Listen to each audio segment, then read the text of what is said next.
Chapter 21, Touching the Hem of the Garment. We bring to you blessings of the Masters. May you enjoy every full measure of the infinite abundance of the eternal heart of love. Peace be unto each one of you, now and throughout the ages, as it has been from the beginning. Peace is man's infinite inheritance. Long since should man have known this and enjoyed its every full measure, had it not been for the confusion of the mundane sphere. But you are coming to that place along life's path where you can say, as the humble Galilean has said, though I am in the world, I am not of it. We are not going to speak about women. We shall refer to one woman. One woman who called forth from the Galilean a virtue. All mankind is possessed of the same virtue, love. The story I am going to relate, each one of you undoubtedly is familiar with, for at some time or other, you have read of it, in what you have learned to call the Holy Writ. You will remember that the Galilean was traveling along the road, and as was customary, as soon as he was heard of, people left their homes, their work benches, and followed him. And they gathered about him to listen that they might hear of the power of God. Immediately about the Galilean stood his 12 disciples, and about the 12 disciples gathered the throng of people to listen. It is not always truly narrated in your Holy Writ as to why the 12 disciples stood immediately about the Galilean. For one to learn they must listen, and in order to listen or be able to listen, there must be order. Therefore the 12 disciples kept order. For where there is confusion, there is little understanding, and that you have found to be true. In reading of the story you will remember that a certain woman whose physical body had been smitten over a period of 12 years with what the narrative refers to as an issues of blood. This woman beheld the throng. And so great the throng, that she was unable to see the Galilean, let alone touch him.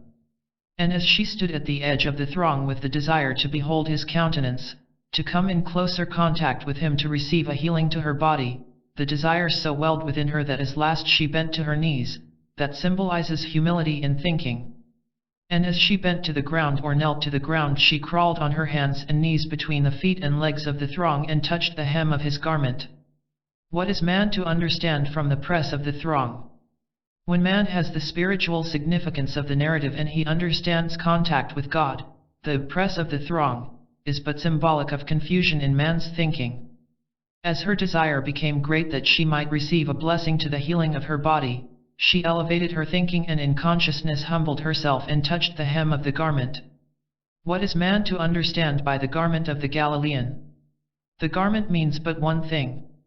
The Galilean was clothed with the virtue of the Father, and thus it was not necessary for the woman to touch his hand nor to look into his face merely through humility, desire, earnestness, but to touch the hem of the garment. As she touched the hem of the garment, the Galilean spoke forth in these words.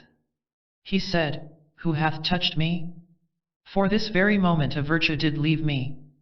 The disciple who lay unmindful of what was taking place said, "Master, no man hath touched thee, for the press of the crowd is too great." The Galilean said, "Verily so, this moment one hath touched me." Then the women spoke and said, "It is I who hath touched thee, and behold my body is healed. For 12 years had I an issue of blood, and I have spent all my worldly goods, and no man gave unto me comfort. But this very moment the flow of blood has stopped, and my body is whole." And the Galilean answered and said, "God thy way, good woman, for in this hour thy faith hath made thee whole." Listen to the statement. God thy way, for I this very hour thy faith hath made thee whole. The Galilean took no credit for what took place. The woman had heard of the myriad healing throughout the length and breadth of the land. Desire for the wholeness of her body became preeminent in consciousness, and undoubtedly she said, "I shall find this man." Desire took her to the man. Faith, dear hearts, hath made her whole. Let your faith be so quickened. Let your 12 disciples keep order for you, and the press of the throng shall not interfere with those who desire to touch the hem of your garment. Remember, you are Christ's incarnate. You have that virtue which the sick of body, the troubled of mind, the broken of heart, seek. Keep yourself in readiness as you travel the highways and byways of life, and you are encountered by those whose hearts are heavy, whose paths are darkened with despair, those who have known of God, but lost God, in the confusion of mortal thinking, and perchance those who never knew God. For remember, dear hearts, many are the so-called teachers who teach of God. May I repeat the few familiar lines? Part of the sun in the apple, part of the moon in the rose, part of the flaming Pleiades. In everything that grows, out of the vast comes nearness. For the God of love of which man sings, has put a little bit of his heaven into every living thing. Dear hearts, a part of his heaven. It is spelled in these letters LOVE, love. That is the part of heaven in every living thing. Man may deny, man may blaspheme, man may vilify, condemn, and persecute, but withal, dear hearts, remember there is something which man loves. Every man loves something, and regardless of that which man love, be not concerned. Ever be mindful that man love, and where love is, nothing can be lost. Where love is, there can be no hellfire and brimstone. Where love is, redemption is in evidence. Where love is, restitution over what a man ha been, over what a woman has been. Let not a reputation, even as man or woman of earth creates because of their own undoing, interfere with your recognition of the Christ of God. Keep you light burning, keep your bowl well filled with the oil of love, the wick well trimmed with kindness, and that which protects the flame from the wind, well cleansed and polished with the ointment of understanding. Let your light shine. As the Galilean of old, though you stand in the press of the throng, there shall be those who shall find you, and in humble desire, in heart's consciousness, there shall be that genuflection, and they shall reach, through the press of the crowd, to touch the hem of your garment. You shall know it, for you shall feel the release of the virtue. How shall you feel it? Well, let me put it in very crude language. It will make you feel so good inside. Whatever you turn your hand to do shall no longer be an effort. There will be no difficult tasks. For a life surrendered unto the innate Father, the indwelling Father, is that which keeps your temple clean, keeps your garment magnetized with the Christ virtue. There shall be those who cross your path, and a causal handshake may perchance cause them to shudder, as it were, and to themselves they may say, "My, what a feeling came from that handshake." The more of love you use, the more you shall have to use. Remember, the Galilean's well never ran dry, dear hearts, never ran dry. We are told that in his very last breath he said, "Father, Father, forgive them, for they know not what they do." Was the Galilean referring to what they were doing to his body? Ah! Had our theologians but told the truth, no indeed, that was of lesser import to the Galilean, for that he could endure. What did the Galilean mean when he said, "Forgive them, for they know not what they do"? He was thinking of those who persecuted him. He was thinking of those who handed him vinegar and gall to quench his thirst. He was thinking of those who drove the nails in the hands and feet. He was thinking of the one who pierced his side. He was thinking of what they were doing to themselves, and he was asking the Father's forgiving love, to them and for them, that even they would walk free.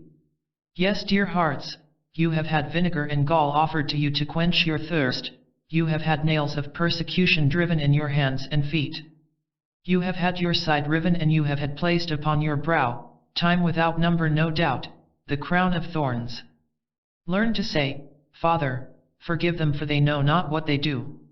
And I promise you, you shall be found in the press of the crowd, and the hem of your garment shall be touched. They are being touched now, dear hearts. They are being touched now. Many have benefited by the virtue you have sent forth, even unto those who have been unable to touch the hem of your garment. How has this been brought about? Well, it is quite simple. You have prayed, and your prayer has been one of faith, understanding, a prayer of knowing that as you uttered your prayer it was answered. Now, your prayer did not go forth in an agonized manner, and you did not send them to the far off blazing Arcadia. You ascended in consciousness, and you stood before the table upon which rests the golden salver wherein is placed the shewbread of life.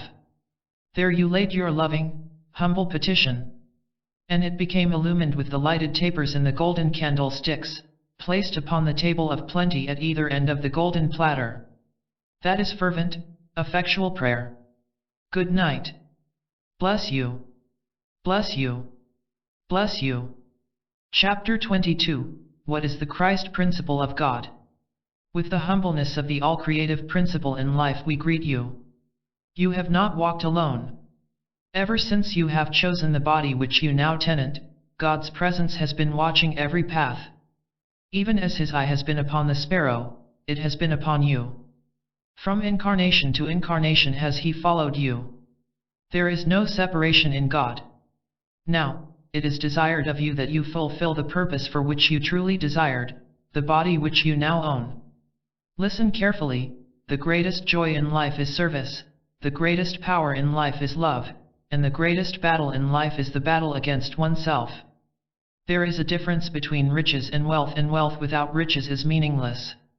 It is God's perfect idea that his children shall be well fed and well cared for. God knows nothing of poverty, neither does God know anything of physical discomfort. The psalmist of old has said, "He prepareth a table before me in the presence of mine enemies." And the greatest enemy that man of earth shall ever know is in his own thinking. The greatest poverty that man of earth shall ever know is impoverished thinking, and the greatest blessing man shall ever know is the blessing of spiritual riches. When man becomes spiritually rich, earthly wealth cannot be denied him. The sun of realization is now rising about the horizon on your time. Each moment you have spent in quest of truth has not been wasted. We behold in you the Christ of the living God. We desire to be humble in speaking with you, and we have the assurance your acceptance shall be in the greatest of humility. Why are we so assured? For this reason, along life's path you have expressed compassion, humility, tolerance. Would you say to me, "I fear I have not"? Do not so mention. Of your spiritual substance you have shared. Remember and never forget, the only thing that man ever holds fast unto himself is that which he give away and gives freely. For the more man gives, the more he shall receive. Has not the Nazarene said, "Unto he who hath it shall be added unto, but unto he who hath not it shall therefore be taken away"? That sounds rather inconsistent to God's law, does it not? But it is not. For unto he who hath not what? Hath not consideration, hath not tolerance, hath not compassion, hath not love. We are not eulogizing events in your life, and you alone shall know the truthfulness of our statement. For remember, as his eye has been on the sparrow, so it has been on your. You have graciously served. The greatest joy in life is service, never forget that. And because of your understanding of the principle of love, you have served with power. For the greatest power in life is love. And you have only battled with your mortal self when you, in your thinking, said to yourself, "I wish I could do more. I have done nothing. What else is there for me to do? How, in a greater measure, can I be of service to my God and my fellow man?" That has been your greatest battle. Will one of you dear ones spell for us the word Christian? Will one of you spell the word religion now? Will you spell the word form? And, in the two last words that you spelled, where do you find the word Christ that you find in the word Christian? Do you find it? It is not to be found. Of course not. Man has created forms, man has divided God into parts, because of his desire to create what he has called and still called denominations, creeds, forms, fallacies, phantoms, fables, if you please. But you can only spell the word Christianity or Christian with the word Christ. And there is not one Christ. Each one of you here present is the incarnate Christ of God, and do not overlook that truth. And as you exemplify that principle in living life's pattern daily, you are living the life of a Christian, if you please. Where does the word Christ come from? It is of ancient age. What does it mean? It means illumination, light, and nothing else. And when man has learned that he is the true child of a living God, when he understands his true sonship with the Father and Mother God, he then becomes the perfect student of truth. He then becomes the perfect mystic, because of the Christ light of God. Man cannot forsake the Christ regardless of how he so wills to do. Man cannot find the Christ in form, fable. Man does not find the Christ in creed, ritual. Man finds the Christ within and on within. Look not for masters round about you until you have found that master within. You are masters. Christ masters. Each teacher in their own time, unto their own people, were God chosen and revealed the Christ of God. Man cannot serve his fellow man without love, and man cannot love without service. They are handmaidens. Thus service is born from the womb of love. Has this ever been your experience? To lift even a thimbleful of water to parched lips, that is a service of love. Who did you love in so doing? What love were you expressing? Your love for your God. And God love expressing through you caused you to lift the thimbleful of water. Have you ever beheld someone walking along life's path and you knew they were less fortunate than yourself? Silently you said, God bless you, God bless you. I trust you shall have every beneficence bestowed upon you. Was that expressing love? You could not have so expressed without love, dear hearts. The greatest joy in life is service. The greatest power in life is love. Would you know life abundant?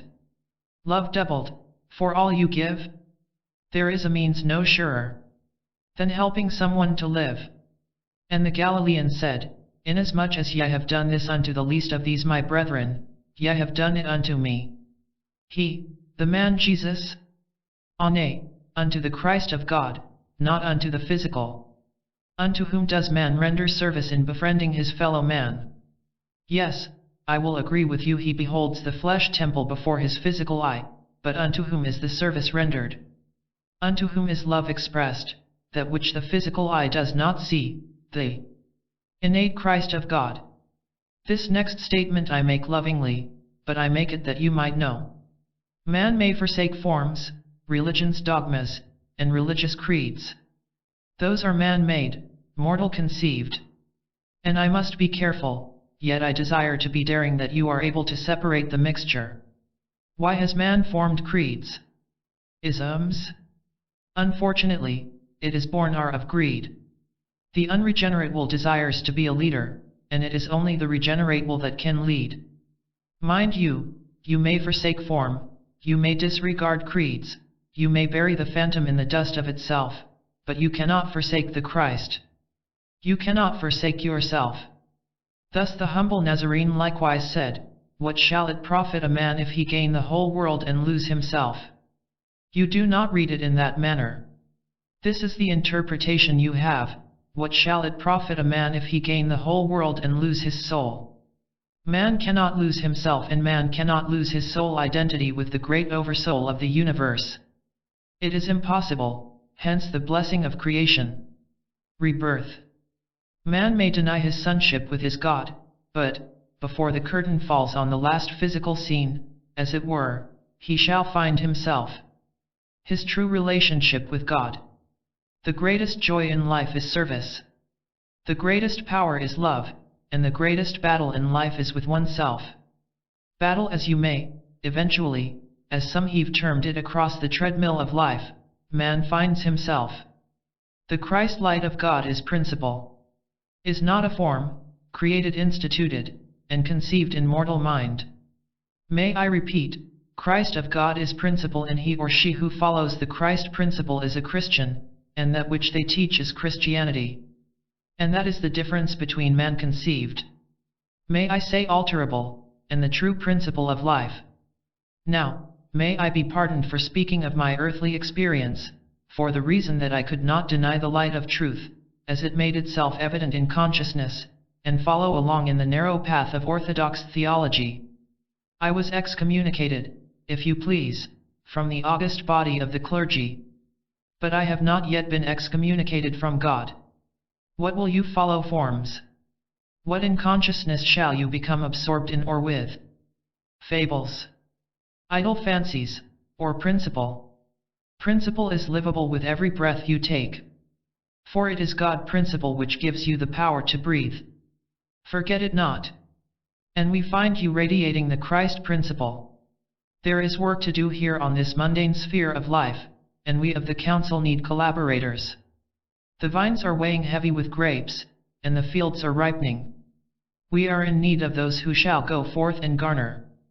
You shall not separate the tares from the wheat, while they grow together in the field, for as you go forth to teach, to wear, to express the Christ principle, the tares shall become wheat. That is the service of those whom man has learned to call mystics, seers, prophets, teachers. There is a statement with which you are familiar, dear hearts, many are called but few are chosen. And you may say, why are not all chosen who are called?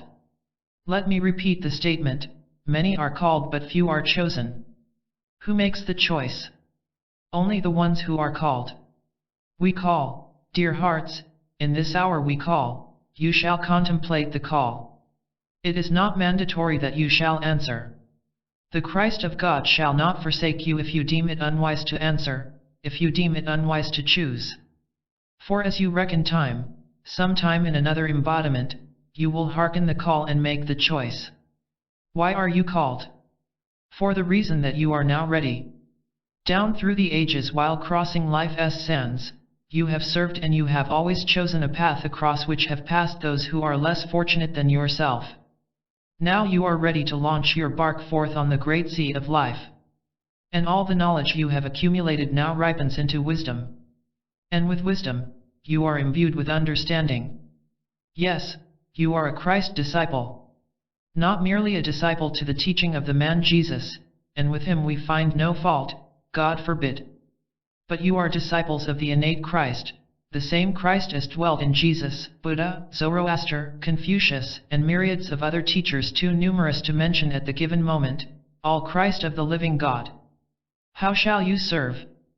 As you always have, full surrender in love. You understand love.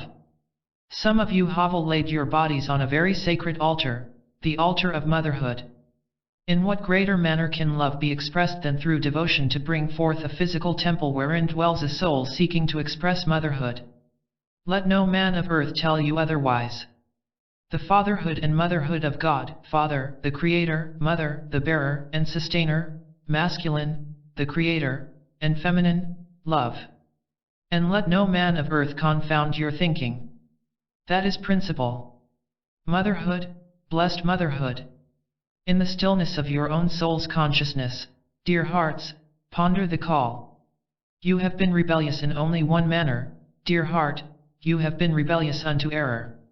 Truth has been your principle, and truth is your principle. You have not permitted and neither shall you permit mortal man to drag you down, as it were, into the quagmire of error. This is exemplified by the Christ of God. Ponder well. We welcome you. We need you. You are a living channel through which God expresses. It is our infinite pleasure in visiting with you. Do not become over-anxious. Contemplate well within your heart's consciousness, within your soul's consciousness. Do not say, how can I do it? When shall I do it? Shall I do it? Moreover say, if you so desire, moreover say, I desire to walk in the footprints of the masters who have preceded me. Should you determine, you will find that the yoke shall be easy and the burden shall be light, for the reason that there shall be no burden. And in parting, I make this statement lovingly, man of earth can harness that power, elevated in consciousness through regeneration in thinking. Have no fear of tests in your life. Have no fear. Bless you, bless you, bless you, good night. Chapter 23, Dissolving Confusion with Love. Through man sees not the radiance of the sun, yet it shines, twilight, then the darkness of the night, wherein man seeks to rest his physical temple. Darkness of the night shall bring no fear, be the day well kept with happy thinking. Darkness is but a mantle which closes round about, to bring stillness to the soul. What has happened? What has happened in the brightness of the sun? Has mortal man been happy? Has he been in agreement with his God? Has he radiated love? Have the duties of the day been pleasant? If so, night brings no fear. There is no fear, God reigns supreme. All that which man beholds in consciousness he becomes a part thereof. The babbling brook sings its song as it runs its course upon its rocky bed. It feels not the presence of the rocks, for as the water runs its course, it says to the rocks, you and I are one with God. If it were not for you, through the current be, I could not dash and dance along my way. You and I are one. The weary wayfarer passing by, kneels to drink and the babbling brook says, you and I are one. Drink of me, parched lips, parched tongue. Drink of me. Footsore and worn the traveler kneels to drink. Refreshed he rises and journeys on his way. Man is a babbling brook. His voice of merriment, that which speaks the song of God, is as the babbling brook on its course. No man of earth is perfect. The approach of perfection is the path along life's highway. Would man attain perfection in the flesh temple? If so, then he shall think in thoughts of perfect love. His thoughts shall be in harmony with his fellow man, as the waters recognize their oneness with the rocks which form their course. God is perfect idea and mortal man only reaches God consciousness when he ceases condemnation of his fellow man. The apple would not ripen without the sun, and how would man have the light of the moon if it were not for the sun's reflection? All nature is one. All nature is on in God. Would man have success? Would man of earth have peace? If so, then if in no other manner let him become a blessing in his thinking. The Galilean said, pluck not the mote from thy brother's eye and behold not the beam in thine own. With whom does man find fault when he finds fault with his fellow man? There is no physical perfection. There is but on perfection, the perfection of spirit. Should man feel that he has been unjustly dealt with, let him understand it is but the frailty of flesh. For man to find fault with his fellow man is to find fault with God. God is faultless. Man cannot find fault with God.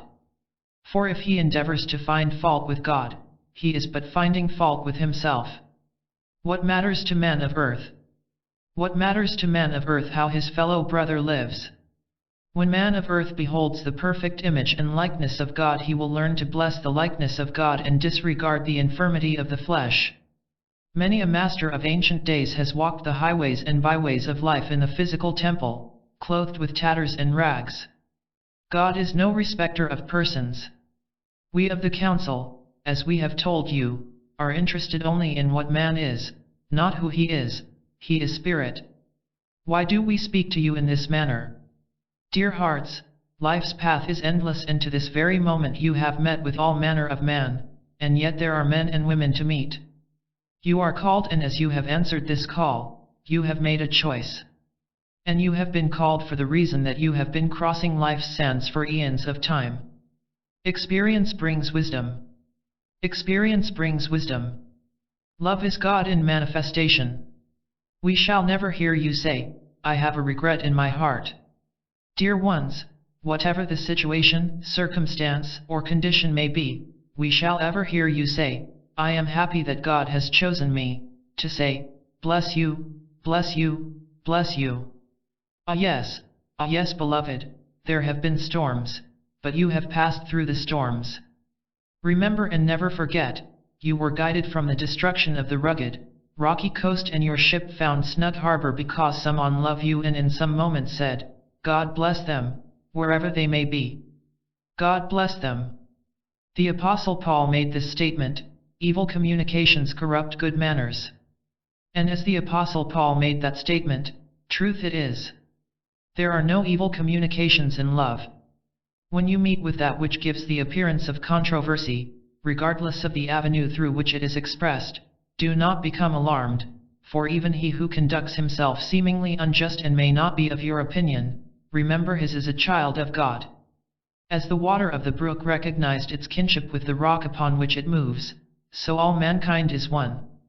Though I have all faith, said the Apostle Paul, that I may remove mountains, and have not love, what doth it profit me? And now abide faith, hope, love, these three, but the greatest of these is love.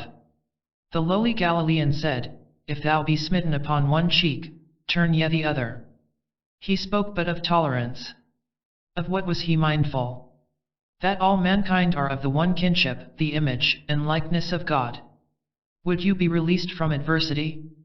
Continue to bless, and whatever uncomfortable circumstance you may have encountered, continuing to bless removes all adversity.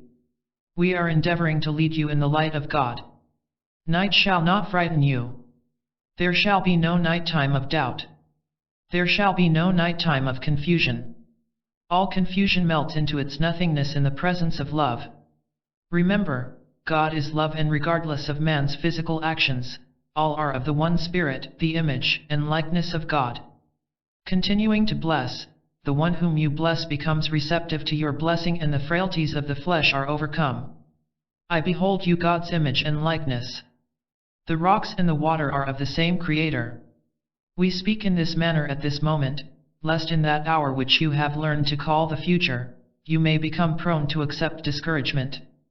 Never be discouraged. Man cannot be discouraged, man cannot be fearful, man cannot falter, and man shall never fall, when he fully realizes that God is his infinite supply. Every need is met through love, and the greatest need for man is peace of mind. God is peace. How can you failing your endeavor when you love? Love knows no failure. It flaunteth not itself. It is not puffed up and doth not behave itself unseeingly. Now, dear hearers, as you travel along life's path, you shall continue to contact all manner of man. Remember the word forgive. How is it to be understood? Very simple. Give up the old for the new. Give. For thus you forgive. And in so doing you shall never experience disappointment. Galilean likewise said, do unto your fellow man as you would that your fellow man would do unto you. And if, in expecting a kindness from your fellow man, there is given the appearance of unkindness, continue to express in love. For that which you seek comes forth from but its own womb. In a previous visit some mention has been made of the measuring rod. It is true. Should discouragement seemingly present itself, pause long enough to say, what does God think of this? What does God think of this? And the answer shall come to you, my child, I am no part of error. I am present, error is non-existent. It shall only become existent as you accept it. I am your Father. We are one. Peace is the wellspring of life. Its waters never cease to flow. Drink for the waters of peace. Blessed are the peacemakers. I am for peace, said the teacher. I am. I am. You dear ones, are joined together to bring peace to man of earth, and as you have been previously informed, man shares that which he possesses and you possess peace. Therefore, you shall share it. Truly each one of you have grown as you have crossed life's sands. Wisdom you have gathered, therefore be merciful then as God is merciful with the unwise.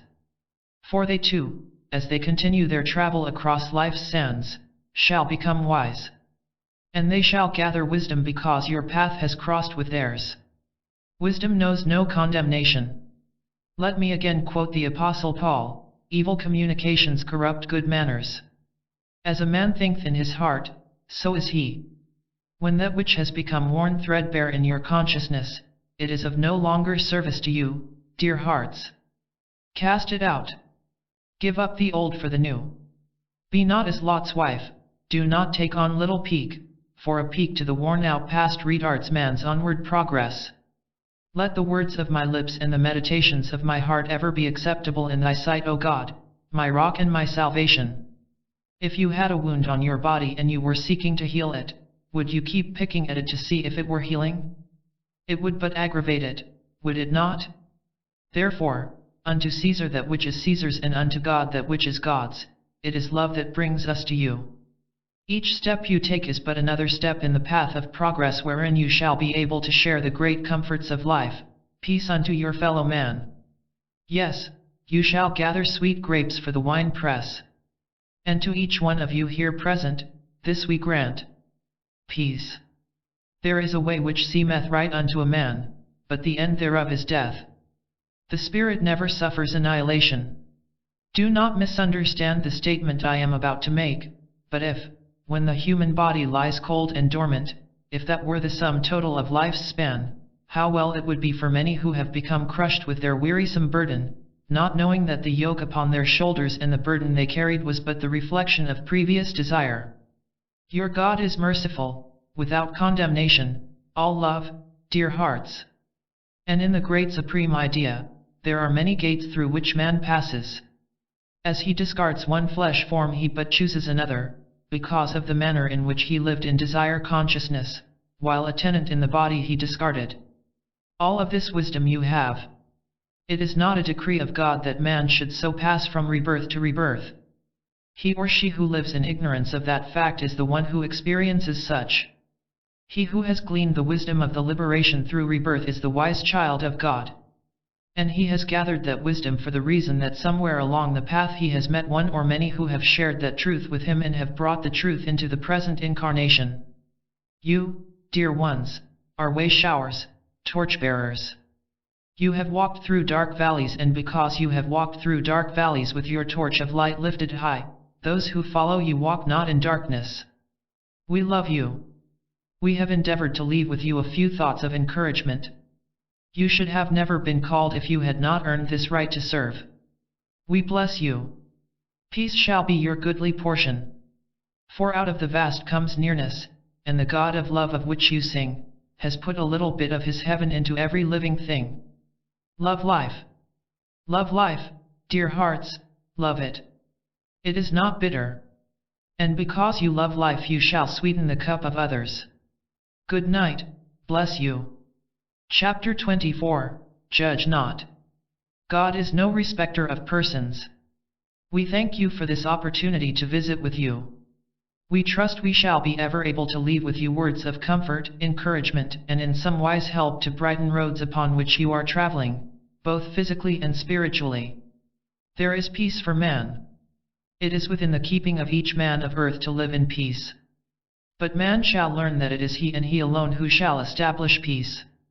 The psalmist of old said, "Though 1,000 shall fall at thy right hand, and 1,000 at thy left hand, it shall not come nigh unto thy dwelling." When man becomes spiritually illumined he understands that every need shall be supplied according to the riches of infinite abundance. Let man seek only that which is honorable to himself, as he would expect due honor from his fellow man. It is quite easy for man to make what man has learned to call mistakes when his desire is but for physical achievements. And as in one of our earlier lessons with you, dear ones, we used the statement of old, it is an unwise child who becomes burned by the same fire the second time. We have likewise mentioned that each experience along life's path is a lesson, and if man will accept each experience as a lesson, he shall not continue to make mistakes. When man is about to venture into that which is physically important to him, let him do as the Galilean admonished to do when he said, "Come, let us reason together." As we have likewise previously mentioned, man has no mind, there is but one mind, God mind. Therefore let man reason in this wise, what does God mind desire for me to do? The psalmist of old likewise said, "Teach me thy way, O Lord, and lead me in a plain path." Plain path, said the psalmist, because of mine enemies. Wants. Physical desires, born out of physical emotions, become enemies. We are not endeavoring to leave with you the thought that you shall become in the least wise negative. But in walking along the highways and byways of life, meeting with those who are less fortunate than yourself in your present state of life. And this is not negative, dear hearts. Have you ever stopped to reason? Have you asked yourself the question, what has happened to that child of God that they are living in poverty, with a worn, torn, emaciated, physical body? Have you ever asked yourself that question? There is but one tangible security in life, and that is spiritual. All else can rust, decay, and become corrupted by the moth of emotionalism. Stop, look, listen, and remember the words of the Galilean when he did say, "Come, let us reason together." And the great reasoning, the greatest reasoning of all reasoning, takes place between the mortal and the spiritual. Stop and ask, what does God desire me to do? Then look, in what direction does God desire for me to move? Then listen. And that which man has called the still small voice shall speak and say to you, "Child of God, this which you desire, is it want or need? Is it want or need?" When man can dedicate his life wholly and solely to God, and with every act say, "This is wholesome. I can dedicate this to God's service," God shall be pleased with this act. God shall be pleased that I committed this deed unto him. Will you pardon me for a moment, please, if I refer to personal experiences I had when living in a flesh body? Quite frequently, in calling upon parishioners and rather unexpectedly, quite often there would be a hurry and a scurry before my summons at the door was answered. And in all the hurry and scurry, I would behold evidences of what was taking place when I sounded my alarm at the door. But they did not want their pastor to find them so engaged. There is an infinite pastor, God the Creator. Not in a far distant clime, dear hearts, but within man's heart's consciousness. He sees because you see. He hears because you hear. Man of earth becomes troubled at times with that which he calls conscience, but conscience could never be, dear hearts, if it were not for consciousness. God cannot be excluded. When man of earth understands this, he shall have no fear. He shall have no fear of error, for the reason he shall not commit error. Your God and your consciousness is yours. God is the silent listener to every conversation, the unseen guest at all times. When man or woman becomes fearful, it is because they are conscious of committing error. They are conscious of their disobedience to God. Blessed is it, though, that God holds no man in account. God knows no discouragement. God knows no contempt. God knows no malice. God knows no physical discomfort. All that I have mentioned are attributes of the mortal, and they exist only but for the reason of man's disobedience in his thinking. If thy eye be singled unto the light, how great is the light thereof? But if thy eye be singled unto darkness, how great is the darkness thereof? Man quite often revels in the pleasantries of life when there are no storm clouds in his sky. And when the storm clouds gather, he says to himself, "Why should I be caught in this storm?" The Nazarene gave acceptable words to man when he said, "Man liveth not by bread alone, but by every word which proceedeth forth from the mouth of God." And when in consciousness God speaks, there need be no fear, ever. Dear hearts, never become impatient. God moves in mysterious ways his wonders to perform. And another of earth gave men these words, "The mills of the gods grind slow and exceedingly small." The mills of the gods, false ideas, graven images of distorted thoughts, the mills of the gods. But the God of life moves the manner in which man gives God the opportunity. When God seemingly moves slowly in man's affairs, it is because God in consciousness is removing the obstacles of the past, removing the fire, so the unwise child becomes wise and does not burn itself again. When progress is seemingly retarded, stop, and say to yourself, God loves me, I am his child, his image and likeness. God does not decree this for me. What have I done? Where have I cluttered the path? False idols? Graven images? Disobedient thoughts? There is one mind, God mind. It is the infinite will of God that man shall live in peace with righteous power and plenty.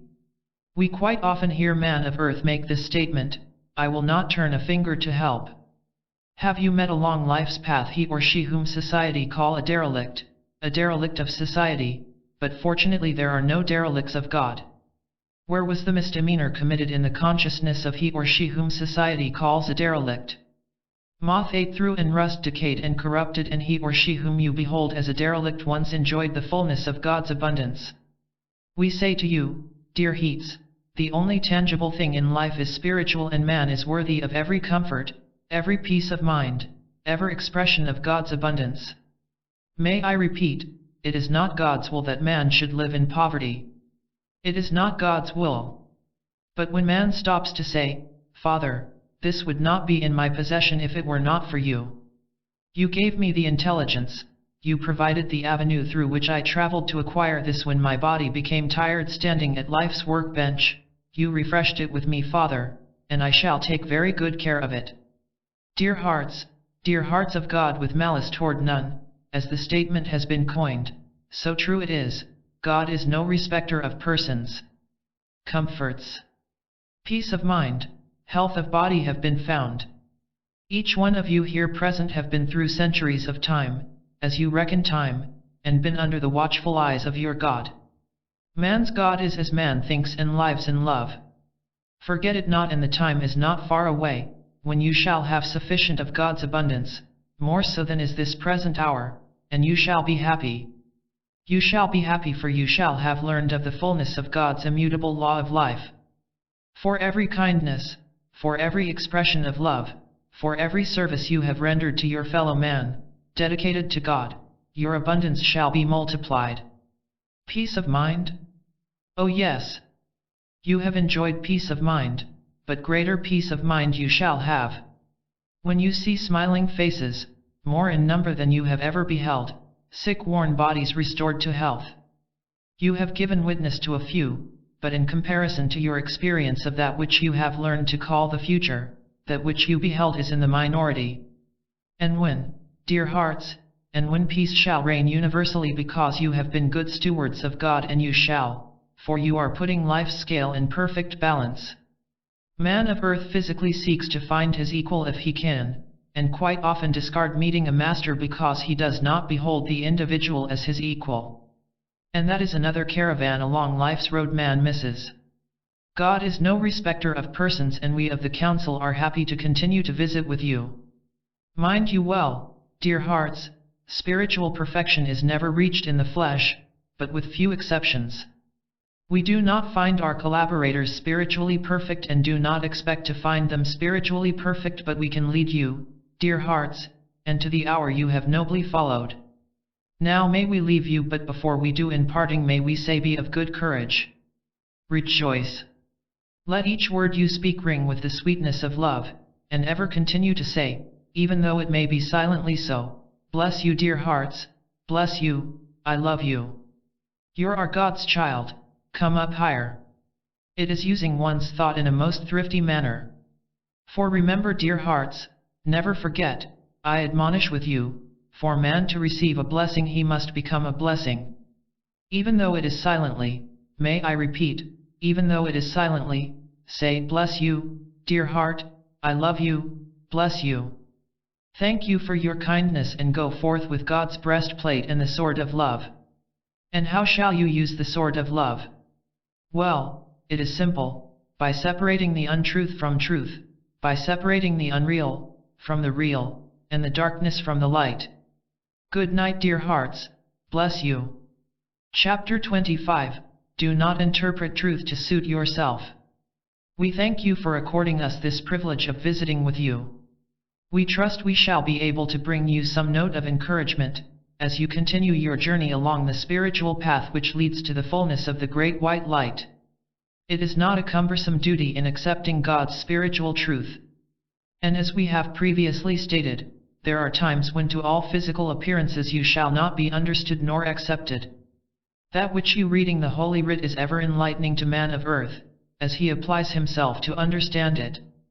Man of earth is prone to make his own interpretations to suit circumstances as they arise, wherein he may be of his own mortal opinion, that he is vindicating himself of some wrong. The Holy Writ, or the Scripture as you refer to them, is a textbook of life. God mans life with God, and points the way to enlightenment to mortal man if he so desires to accept. Many among the mortal congregation, shall I say, deem it too great a responsibility, to bring about renunciation, as it were, to certain mortal or physical inclinations. That is but an appearance of error.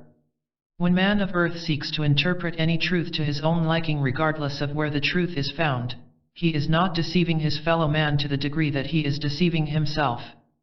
It is within reason that every man of earth shall know and understand his true relationship to God. And it is not necessary for man to refer or resort to printed textbooks. They are an aid. They are an assistance. They help to encourage man until his desire, and when I say his desire, I am speaking of the spiritual desire, when man's spiritual desire becomes illumined, and to the degree that he becomes honest with himself, and because of his honesty with himself, he sees his fellow man in the same light. Then, having found a desire for honesty with himself, he makes certain renunciation to the mortal. As he renounces certain claims and possession to that of the mortal which has held him from beholding himself the true child of God, he supplants that which he has renounced, with the spiritual desire to seek beyond the written page in preparation to read and understand the unwritten law. Where shall he find the unwritten law? Upon the pages of the eternal cosmos. There is no reason for man to endure the darkness of superstition, only as he so desires to remain dependent upon that which expresses darkness. As we have previously mentioned, moral man is a weakling, and beyond the weakness of mortal limitation, lives the spiritual giant. It is not the will of God that man should remain subject to error. And you, dear ones, shall soon have the proof that God gives expression through everything that express life. You are standing upon the threshold of that open door now. And I believe our statement needs no further explanation. It is for that reason that we continue to admonish with you, dear ones, to abandon every form of emotionalism and become calm and receptive to inspiration of God. Then it shall be, and only then, that you shall be able to turn the pages of the unwritten law. You have them now in consciousness, if you please. For in consciousness, spiritually so, you have never been anything else but a part of God. Emotionalism is physical. It is born from the womb of the 5 physical senses. Now remember, dear hearts, there is only one perfection, and that is divine perfection. Try as you will, and let me make it more general, please. Let man of earth try as he may, try as he will, to bring about physical perfection without understanding his spiritual birthright with God, and he but becomes a part of emotional confusion. It cannot be otherwise. There is no confusion in God. Now let us try to reason with you. Since physical distress to many is a reality, which it is not, but to many it becomes a reality. When comes that physical distress and chaos, and someone comes to such an individual and says, I too endured that. And the other one says, but you are not enduring it now. No is the answer. The next question, then how did you overcome it? I sought and found God. Now let us reason further. If God were confusion, how then in seeking, finding, and knowing God? If God were confusion, could God overcome confusion, if God were a part of it? That is not conducive to common sense logic, is it? God is the perfect idea and man is his image and likeness. If you were to discover that this dwelling were enveloped in flame or fire, would you undertake to extinguish that fire by starting another fire? I dare say not. Have we not reasoned with you, dear ones? Man can only help his fellow man by refusing to acknowledge confusion and distress. You may be misunderstood by your fellow man who is not as far advanced as you may be spiritually, because you do not sympathize with his dilemma in which he finds himself. But he or she who becomes adept in applying the law of God, listens patiently to all sorrow and all woe and continues silently to declare, I am no part of it, I see no confusion. God is perfect peace, I am his child, his image and likeness. How is this to help the one who is pouring out their heart of chaos and strife? Are there 2 of you? But physically so. But you are one spiritually. You are the image and likeness of God. One spirit, the Spirit of God seeking to express, manifest, radiate, through 2 physical temples. One the I am consciousness of God. Therefore in silence you say, I am peace, and you are claiming your oneness with perfect spirit, and you are giving no recognition to mortal, or call it physical if you so care, confusion. Why does man become confused mortally? For one reason, that by way of physical desire he is reaching forth for something to satisfy a mortal or physical ambition, and it is much more difficult to acquire and never quite as lasting, if you please. As though in patience he would say, I am your child, Father. All there is for me to have, you have created. I desire but to claim my rightful own in thee. That is renouncing error and declaring the fullness of the incarnate Christ of which you are. Patience, beloved. Patience and tolerance are handmaidens. They walk down the path of life, hand in hand. They are not 2 separate entities, so to speak. They are one. Now may I further reason with you, please? Can you turn back the pages in your memory and find where you have made what man has learned to call mistakes? And as you find them, aha! Can you say to yourself, what decision did I make when this took place?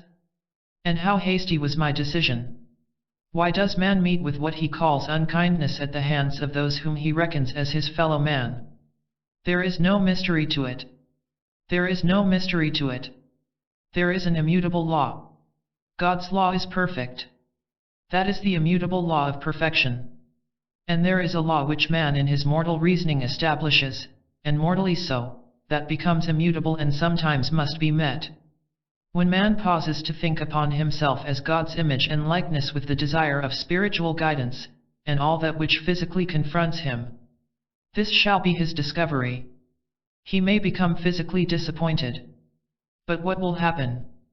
A new avenue will open up, and soon, that which he has beheld as physical disappointment shall have vanished into its native nothingness. There are many men and women here on the physical plane of life, and perchance, you have met with and associated with some of those of whom I am going to speak. Their physical desires for achievement in certain directions so beset them that, may I use the term, unthinkingly, to make that particular achievement, they attracted to themselves certain individuals who later on, as the pattern unfolded itself, became traitors. Heartaches, disappointments, all manner of grief. I am speaking of physical attributes, please. And yet, when that one, though some particular channel, found God, either through the kindness of a friend, or through some other means, they found God, and God said, I behold no mistake. Come, you have placed your hand in the Father's hand now. You had it there in the beginning, child, but you became physically ambitious and you walked in the night of folly. I tried to speak to you, child, but your ear became deafened to me. You did not hear. You are now back in the Father's house. You never left it, but in consciousness you are back in the Father's house. Listen carefully. Do not become physically ambitious. Do not reach for that which is not within your grasp. Reach for it spiritually, my child, and you shall find it within your grasp physically. And when you find it physically, it shall be untarnished. It shall be pure gold and not brass, it shall be a precious pearl, it shall be a flawless diamond. That is the threshold you dear ones are standing upon. You now have confidence that there is a God. Mortal man seeks some tangible evidence. That is a mortal requisite. Let me give you happy news. It shall not be too long until you shall have a tangible evidence, born from the womb of spiritual truth. Guard well that which you now have. For remember, you have it on the inside of the sheepfold, and there is only one door to that sheepfold. No one can climb over the wall, for there is a protection there. He or she who would try to enter the sheepfold by climbing over the wall, shall be pricked by their own nettles. One by one the called and the chosen shall enter the door of the sheepfold, and as they approach that door, it shall not be physical or mortal curiosity, it shall be spiritual desire to become a spiritual part thereof. May I take you to the prayer of the humble Galilean, when he said, Our Father in heaven. He did not say, Your Father in heaven. He did not say, My Father in heaven. He said, Our Father in heaven. Man only recognizes God as the universal Father as he ascends in consciousness, annihilating into its native nothingness all prejudice, all tyranny, all strife. Do not weary yourself, dear hearts, that you shall ever become a part of strife and chaos, while you hold fast to the realization of your oneness in the wholeness of the eternal oversoul of life, which man, down through the ages, has learned to call God. It is only when man takes his eyes from God and becomes emotionally a part of mortal confusion, identifying himself with the physical which is unregenerate, by the lack of the regeneration of the spirit, that man sinks into the quagmire of moral distress and limitation. Man becomes hasty because of mortal desire. Remember an old adage. It is worthy of consideration. Haste makes waste. It is truth. God is ever present, never tardy, and knows no desertion. It is man who in his mortal unregenerate will separates himself from God. Good night. Thank you. Chapter 26, Sounding Brass and Tinkling Cymbal. Let there be light. Let every thought be happy. Let every word speak of peace. It is the unwise man who makes an idle statement. For he who thinks from the innermost depth of his being, shall speak no word which shall later betray him. First let man say to himself, What am I? For what purpose do I meet my fellow man along life's path? Man can have no lasting peace of mind when, out of idle fancy, he seeks to covet that of the confidence of another, unless he, in his heart's consciousness, has learned fidelity. It is unfortunate that many who have gleaned a little knowledge, seek to become leaders, as it were. Knowledge, when guarded righteously, becomes wisdom. Wisdom never becomes a betrayer. Woe betide unto the man whose tongue speaks as a tinkling cymbal, for he betrays none other than himself. It is not all who speak of God who are faithful to God. It is not all who say, I understand all mysteries. For their understanding becomes lacking, and quite often such statements are made to mislead. It is as the one who takes grains of sugar and pollutes them with a poison, that they may attract the fly, that is causing the fly to meet its end. Likewise it is unfortunate that such a one cannot endure, should a phantom out of the past come forth and say, I challenge you. You have created me and you are now trying to hide me, behind the words of a silver tongue. I claim you now. Drop your mask that our fellow man may behold you as you are. The Galilean knew when he said, I send forth and you shall meet many wolves in sheep's clothing. Test the spirit, said the Apostle Paul, and see that it is of God. And he but repeated the statement of another sainted one. To he who deceives, he shall but stand at the mercy of deception. There is no other alternative along life's path. It is written, and quite frequently mentioned, the mills of the gods grind slow and exceedingly small or fine. There are many who live, as man of earth would say, a life of pretense. We hear them, we see them. You dear ones, are precious in our sight, and we shall see no evil befall you. Bear you this well, we shall see no evil befall you. Each one of you are worthy of every happiness, every peace of mind, all abundance, health of body, and sweet, righteous, honorable companionship. And we shall see it no otherwise. No wolf in sheep's clothing shall lead you into a stray fold. We shall not see pretense blind you. You have been guided with a watchful eye over eons of time. Let no man of earth who speaks with a silver tongue say to you, you are being misled. You are standing on the threshold of the door of happiness. What shall be your greatest happiness? The happiness you are bringing to others. You shall not fail. Why shall you succeed? May I tell you? That which you are pursuing is not with the thought for an accumulation of Caesar's coin. It is he who speaks with a silver tongue, with the tongue which is made of brass, who seeks Caesar's coin. Your interest lies in devotion. Why do you recognize devotion? May I tell you please? Each one of you within the hearing of our voice, as well as others who are not present, have traveled over a rough road, and there are yet a few spaces in the road which are not too smooth. Do not become discomfort. Over-anxiousness brings a disquieting feeling, you know. Be not so, dear heart, be not so. For your knowledge has turned to wisdom and you can endure. For he who seeks in love and accepts in love, can surrender in love, should surrender needs be. It is the one who has lived behind the mask who says, I cannot endure this. But they have told others how to endure. How come their endurance failed? Well, dear hearts, it is simple.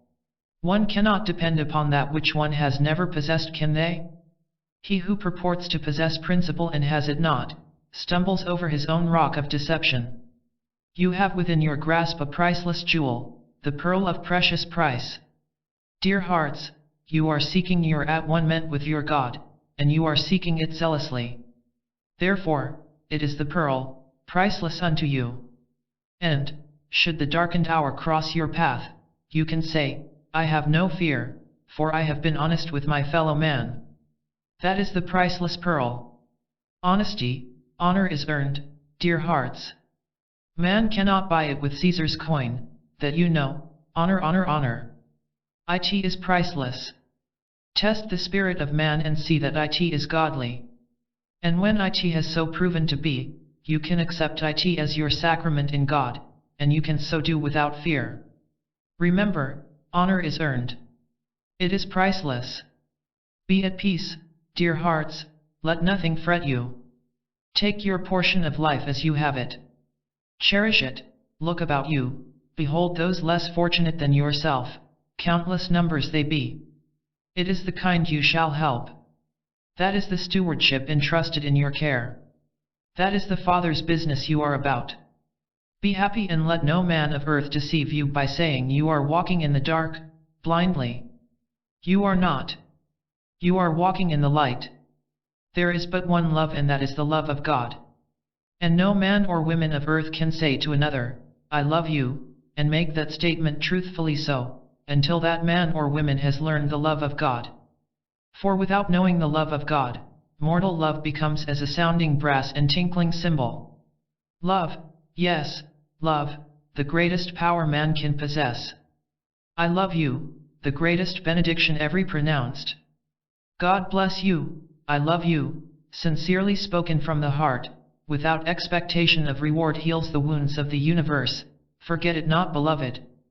For love flaunteth not itself, is not puffed up, does not behave itself unseemingly. Remember that love as the love of God never becomes a destructive snare, and he or she who desecrates love, brings but the timber of his own structure down upon his head. Love, love, love. Priceless. When man says to his fellow man, I love you, he is saying to God, I love you. For remember, dear hearts, man is the image and likeness of God, and be sure when you say, I love you, you are beholding the likeness of God, and not the coin of Caesar. Now each one of you in your present estate are happy, for you are now in possession of your own rightful treasures. Weigh them wisely. Each one of you stand free in the light of God. Free.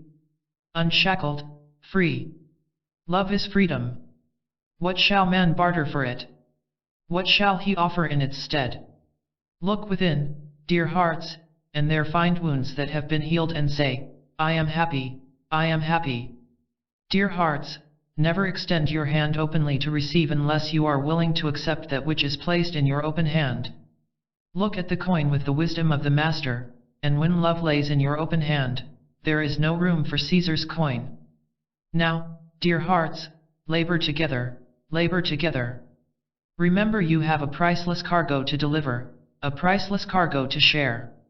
And let no man of earth say to you, you are deceiving yourself, it cannot be. You will fail. Do not listen, for it is sounding brass and tinkling cymbal. You shall rejoice, and from this moment henceforth let these words be your watchword, God directs my every action. I see with the light of God, I shall not be blinded by moral deception. God is my light. You shall not belt down the path of another's disappointment. Let he who has met with disappointment because of deception to his fellow man, walk in his own disappointment. You have chosen a bright path, honor. Each one of you have been chosen because you have borne well your cross, and your cross no longer crucifies you, dear hearts. You are free from the crucifixion. We love you. Listen well, remember honor always recognizes Caesar's coin and says, I will be no part of you. I have the pearl of precious price. Begone, Caesar, I need you not. Now we trust you shall receive the light of this visit. Each one of you, love, dear hearts, permits no evil to enter your domain. Evil becomes annihilated into its native nothingness, in the presence of love. Be not given over to physical emotions, dear hearts. That is Caesar's coin. Dissolve it. Melt it. Away with it, in the presence of love. Be honest. Love endures eternally. It is not but from sunrise to man's sunset. It is not measured by the seconds, minutes, hours on man's timepiece. It is eternal. And he who uses it idly, but by word of mouth, shall meet with its likeness where his journey along life's path becomes complete. Man only meets, dear hearts, that which man creates. Man only meets that which man creates. And he who thinks in haste, speaks in haste. But he who thinks with the wisdom of God, speaks with the deliberation of honor and trust. Good night, dear hearts. Chapter 27, Freedom born of Wisdom. High as the mountain, deep as the sea, vast as the ocean, our love is for thee. As free as the lark, in song and in flight. With the swiftness of winged, we bring you the light. Sweet as the clover of field vast and wide. God's mercy is showered into each man's life. Bright as the sun, bright as the stars. As steadfast God's wisdom with man not to depart. High as the mountain, deep as the sea. Vast as the ocean God's love is for thee. The lowly Nazarene has said, Seek, and ye shall find. Knock, and the door shall be opened unto thee. Ask, and ye shall receive. Upon what door shall man knock? Of whom shall man ask? Where shall man seek? Man's doubt is the door. It is that upon which man shall knock. Who shall answer the summons? None but the Christ within, against whom man in his doubt has closed the door. What shall man ask of the imprisoned Christ? He shall ask but for the Christ to come forth. What shall man seek? Freedom from the bondage of doubt and fear. How long has the Christ dwelled within the consciousness of man? Man is the incarnate Christ of God. And, as the great light sent forth its numerous illumined particles, they went forth because of the Word of God. In the beginning was the Word, and the Word became flesh. Desire is the Word, and the Word continues to be creative. God has never ceased to create. Man, the incarnate Christ of God, continues on the Creator. There is but the right path to pursue, for God's law is just. It is righteousness. There is no error in God. Man, in mortal consciousness, becomes the creator or error. You will remember the first words spoken in fear. The lesson is taught in allegory, you will remember. God spoke to Adam and to Eve. Adam and Eve feared, for they became conscious of their nakedness, as the narrative relates. How shall man interpret the statement that he may understand the truth? Was the state of nakedness then as man understands it today? You will remember, as the story further relates, that Adam and Eve endeavored to clothe their nakedness with leaves. And the part of the physical body, as the narrative delineates, was the reproductive organs of the body. The life center. What is man to understand? Life is power. Power is life. The narrative further relates that the serpent beguiled Eve. Shall we go back to the beginning of the lesson? Adam, let us behold the physical Adam, an inanimate form, the narrative relates. The power which created that inanimate form, man is told, breathed upon it and it became quickened, animated being. But it was apparently rather useless, and the narrative continues to relate that the power which created the physical structure and then breathed upon it caused the animated being to sleep. And during the period of sleep, Eve came forth, again the Word became flesh. Women born from the womb of man, hence her name Woman. Adam became quickened being in the light of the day. Sleep overcame Adam, symbolizing the darkness in the consciousness eventide. And through the stillness of the eventide, Eve came forth. There are two serpents, dear ones, the serpent of wisdom, which is the quickening power of God, and the serpent of that which man has learned to recognize as evil. Evil is non-existent in God. When did Adam and Eve, as the narrative relates, find themselves naked? Man was told it was at the time that the serpent beguiled Eve, and told Eve that the fruit of the tree was to be eaten of. The fruit of what tree?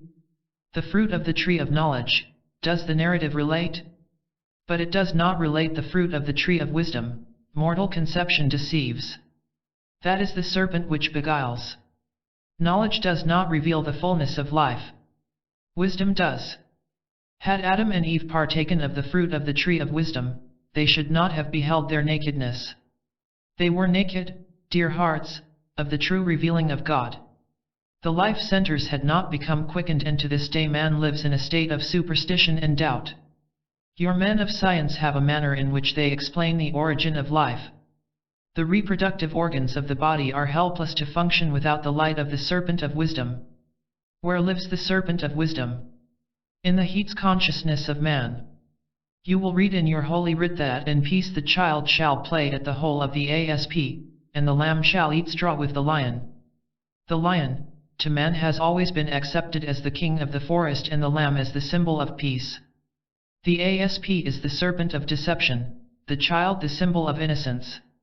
Know no fear, no doubt, for remember the words of the humble Galilean when he said, Suffer the children to come unto me and forbid them not, for of such is the kingdom of heaven. Suffer? How shall man suffer? How shall man understand the words of the Galilean?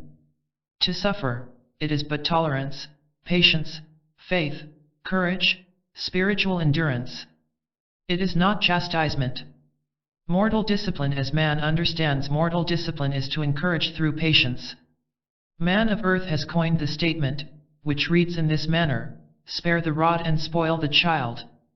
How shall man spoil the child if he spare the rod? What meant the psalmist when he said, Thy rod and thy staff they comfort me? The psalmist acknowledged the love and protection of the Father. He did not acknowledge the rod and the staff as chastisement. For the shepherd used the rod and the staff in love.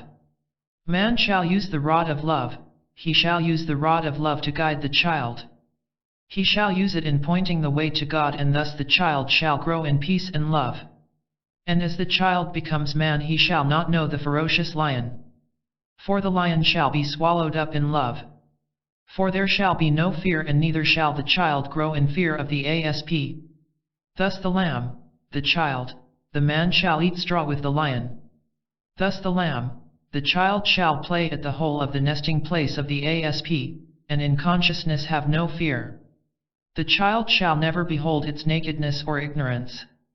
The child, the Lamb of God, which taketh away the sin of the world, and in Freemasonry, if you please, the apron, the lambskin covers the secret parts. As man refers to them, the reproductive organs which are governed by the serpent of wisdom, which has its abiding place with the Lamb, in the throne seat of the living God, the incarnate Christ. The lambskin. Not leaves, the Lamb which taketh away the sin of the world, and there can be no world without man. And man cannot be without God. For man continues to create, and let us listen once again to the words of the lowly Galilean when he said, Man liveth not by bread alone, but by every word which proceedeth forth from the mouth of God. There is a tree of knowledge, there is a tree of wisdom. Knowledge is but intellect. It is that part of man that must, as Adam did, rest in the quiescence that Eve might come forth and there no longer be darkness. Then man shall eat at the command of the serpent of wisdom from the tree of life. And creation shall no longer be a mystery. Even men of science shall know that life is not born. It is but the physical body that is born. Life is the word, and the word is desire, and desire chooses the physical body. Life is birthless, ageless, deathless, and the body knows no end. There is no annihilation to spirit and no annihilation to the flesh. For the flesh will return to the substance from which it came, but to be used again through the law of nature, to provide another physical vehicle to carry along life's path, the soul who so desires to return. I leave you, bless you. Good night. Chapter 28, Palace of the King. In the presence of the Masters, in the palace of the King, in the temple of the Mighty, the angelic host doth sing. Hear the music sweet and softly, it is the music of the spheres, in the presence of the Mighty, in the palace of the King. Scent the sweetness of the flowers, as they grow along the way, you have spread their seed, behold, the blossom they now bring, the radiance of your love thoughts, seeds sown in the hearts of man. Listen to the fledgling groan, as they sing upon the wings, in the presence of the Mighty, in the palace of the King. Hear the music of good tidings, hear the message that it brings, peace of mind, health of body, happiness, in the presence of the Mighty, from the palace of the King. Please accept our benediction of love. Nestle it closely in your hearts, dear ones. Remember, all is well. Learn to say, I live with God. All power is given to me, in heaven and in earth. Never forget, speak the words of life. That which you endeavor to do physically, so, remember, God is your partner, God is your helper. Never attempt to lift your hand without the full realization that you are doing it with the power of God. That is truth. It is not fanaticism, it is truth. Every part and particle of the physical temple lives because of God. God continues to create. Man is co-creator with God. Live in the perfect realization that God's abiding place is the physical temple. Remember the words, as a man thinketh so is he. I am God's child. I live in the palace of the king. God is king. I hear the music of the spheres with God's ears. God is life.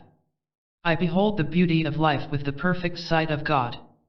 God's path is the plain path. I walk in the steps of God. My feet take me into the paths of righteousness. Once I spake as a child, I thought as a child, now I have laid aside all childish things. I am God's man. I am God's woman. Once I saw through a glass darkly. Now I see. I behold face to face, I behold God in all there is. I am free. God holds me not in account. God is forgiving love, I am forgiving love. I live with the king, in the palace of the king. I walk and I talk with the king. I walk and talk with the king. Knock and the door shall be opened unto you, seek and ye shall find, ask, and it shall be given unto thee. Dear hearts, God is no disappointment. Wait not as you listen to the seconds, minutes, and hours. Measure not God's time by physical measurement. Learn to say, now is the accepted time. I have knocked, I seek, I ask, I doubt not, I live life with the living Christ. There is no bondage in God. Fret not your hearts, walk steadfastly and learn to say, all that which I do with the power of God. I live with the king, I listen to but the sweet harmonious strain of the music of the spheres, I behold but the beauty of the wonders of God, I live in the peace of God. Have you ever ascended a mountain, physically so? Well, in mountain climbing there is a guide, who knows every step of the way, and in olden times about the middles of the body, he fastened a rope and on either hand he held a spiked stave, and those who followed, were fastened to the same rope, and they too held in either hand, spiked staves. There is a mountain, there is a guide, there is a rope. You have found that guide. You have the staves. You are fastened to the rope. Know it well, now there is no longer a reason for you to slip back. Fast to the guide, claim it, claim it. Speak with the mouth of God and let no word of man betray. God has created beauty for you to behold. There is no darkness in God's eyes. You are all fastened to the same rope about the middle of the same guide, and some of you have proven the trustworthiness of that rope. You shall all labor together and see the wonders of God manifest. There is peace, there is power. God lives. You dear ones, rejoice in that which you are called upon to do. Be merry, happy, sing, rejoice. Let your hearts overflow, and as you rejoice learn to say, God, I thank you, I can serve you. Your bodies, the temple of the living God, the palace of the king, shall wax strong, the marrow of its bone shall become rich. There shall be no weariness. Rejoice and be exceedingly glad, for great is man's reward in heaven. Heaven is within. It is the throne seat of the palace of the king. Each one of you claim that power now. It is here. Claim it, dear hearts. Claim it. Claim it. Accept, receive, appropriate. Accept, receive, appropriate. Bless each one of you. Chapter 29, Thank God and Trust God. In the name and presence of the Most High, we greet you. Behold, all things become new, and unto he who forsakes the old, the new is new indeed. For that which has been in the beginning, has never become old. God's perfect idea is always new. The Galilean said, there is nothing hidden, but what shall be revealed, and nothing covered but what shall be uncovered. Man's quest for health of body, peace of mind, and the establishment of divine order in all that he seeks to do, bringing such into manifestation, is but revealing and uncovering that which has always been. That which has been covered and revealed to man, because of his lack of desire to possess it. Until he comes to crossroads of chaos and finds no physical solution to the chaotic condition in which he finds himself. Thus man turns to God. Well, it is that he does. How does man solve that which he accepts and recognizes as chaos or trouble? It is simple. God is the perfect ideas, and in God and God mind there is no chaos, no confusion, no trouble. Thus, as man turns to God, he finds that which has always been, is, and shall always be perfect. He is uncovering that which has been hidden to him. Thus the hidden becomes revealed. There is no failure in God. As man turns to God, let him do it with patience. May we repeat a statement which we have previously made on several of our visits? Acceptance is to receive, and that which man receives he appropriates. He appropriates it in power of thinking. Man cannot pray with the right hand extended, and then with the left hand reach into the right hand to see how the prayer is coming forth. Man prays in confidence, in trust, in faith. Faith not just believing, but faith knowing. That is positive, affirmative prayer. He does not listen to negative statements, as offered by those who are but schooled in the material, or the physical. Their knowing is limited but to physical experiences, which has come to their attention by those who do not have founded faith. When man moves to God in prayer, he is not moved by negative statements of mortal mind. If you, dear ones, are seeking to purchase some item or article, you would accept only that which you were in quest of. You would not purchase that which would be inferior to that which you seek. When man seeks of God, he is seeking for that which is bona fide of true worth and value. When he listens to negative statements sent forth from those who think in terms of limitation, for the reason that they are no better schooled, man is examining the merchandise of life. And when he says, I will accept nothing inferior to that which I seek, he holds firm to God. God has never failed man. Man becomes impatient. God mind is wise and never withholds from man that which is good and proper for man to possess. God is not the dealer in inferior merchandise. God's treasures are priceless. Therefore let man have faith. God knows no time as man reckons time. Beloved, God does not test nor prove man, therefore man shall not test nor prove God. God does not bargain with man. Therefore man shall not bargain with God. Each one of you dear souls here present are worthy of every good and righteous gift. All mankind is so worthy. But you, dear ones, seek to serve God while others who are worthy, are quite often unaware that God is. Therefore you are indeed worthy. Trust God, trust God. Each one of you have in your possession negotiable drafts on the bank of God, and as you desire to cash those drafts, God accepts them and grants to you all that which the draft demands. Trust God. Where is God? God, as you know, is found in everything that expresses life. God seeks to manifest through all that which express life. Therefore, unto he or she who is limited in their understanding of God, yet called in some manner of service to their fellow man, be it your lot to encounter them, what shall you do?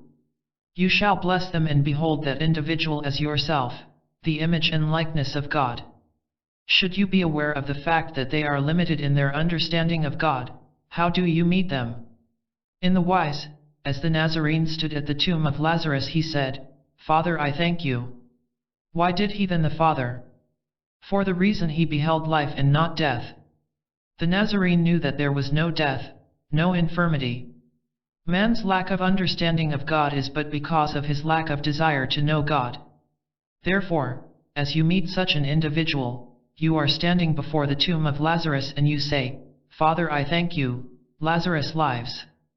You are calling forth the Christ from within the tomb before which you stand. You are quickening that power of the living Christ within the flesh tomb before which you stand. This truth you can use all along life's path. Therefore, you are bringing into manifestation the statement that is written, God's eyes are too pure to behold iniquity. Do not limit your pleas to God with thoughts of doubt. Whatever your plea may be, remember, dear hearts, you are seeking light, wisdom, understanding. Give thanks for it, before you have ever uttered your plea. And after you have given utterance to your plea, continue to thank God that your plea has been heard and Lazarus lives. Doubt shall then become annihilated into its native nothingness. You shall then be bringing into manifestation the statement of power uttered by the Nazarene when he said, And I, if I be lifted up, shall draw all mankind unto me. Meaning the eye of God. Likewise the statement, Seek, ye shall find, knock, and the door shall be opened unto you. Likewise, there is nothing hidden but what shall be revealed, there is nothing covered but what shall be uncovered. The humble Galilean has said and continues to speak, by your faith are ye made whole. Man asks for health of body. He asks for health at the moment when he is enduring or experiencing mental despair, and then when circumstances or conditions arise for man to prove his faith is prone today, I am afraid I cannot do it. Acceptance. What is man accepting? Is he accepting the gift for which he has cried, or is he accepting limitation of his own moral thinking? Bless every circumstance, every condition, as it arises, and say, with the power of God I am quickened and I can do it now.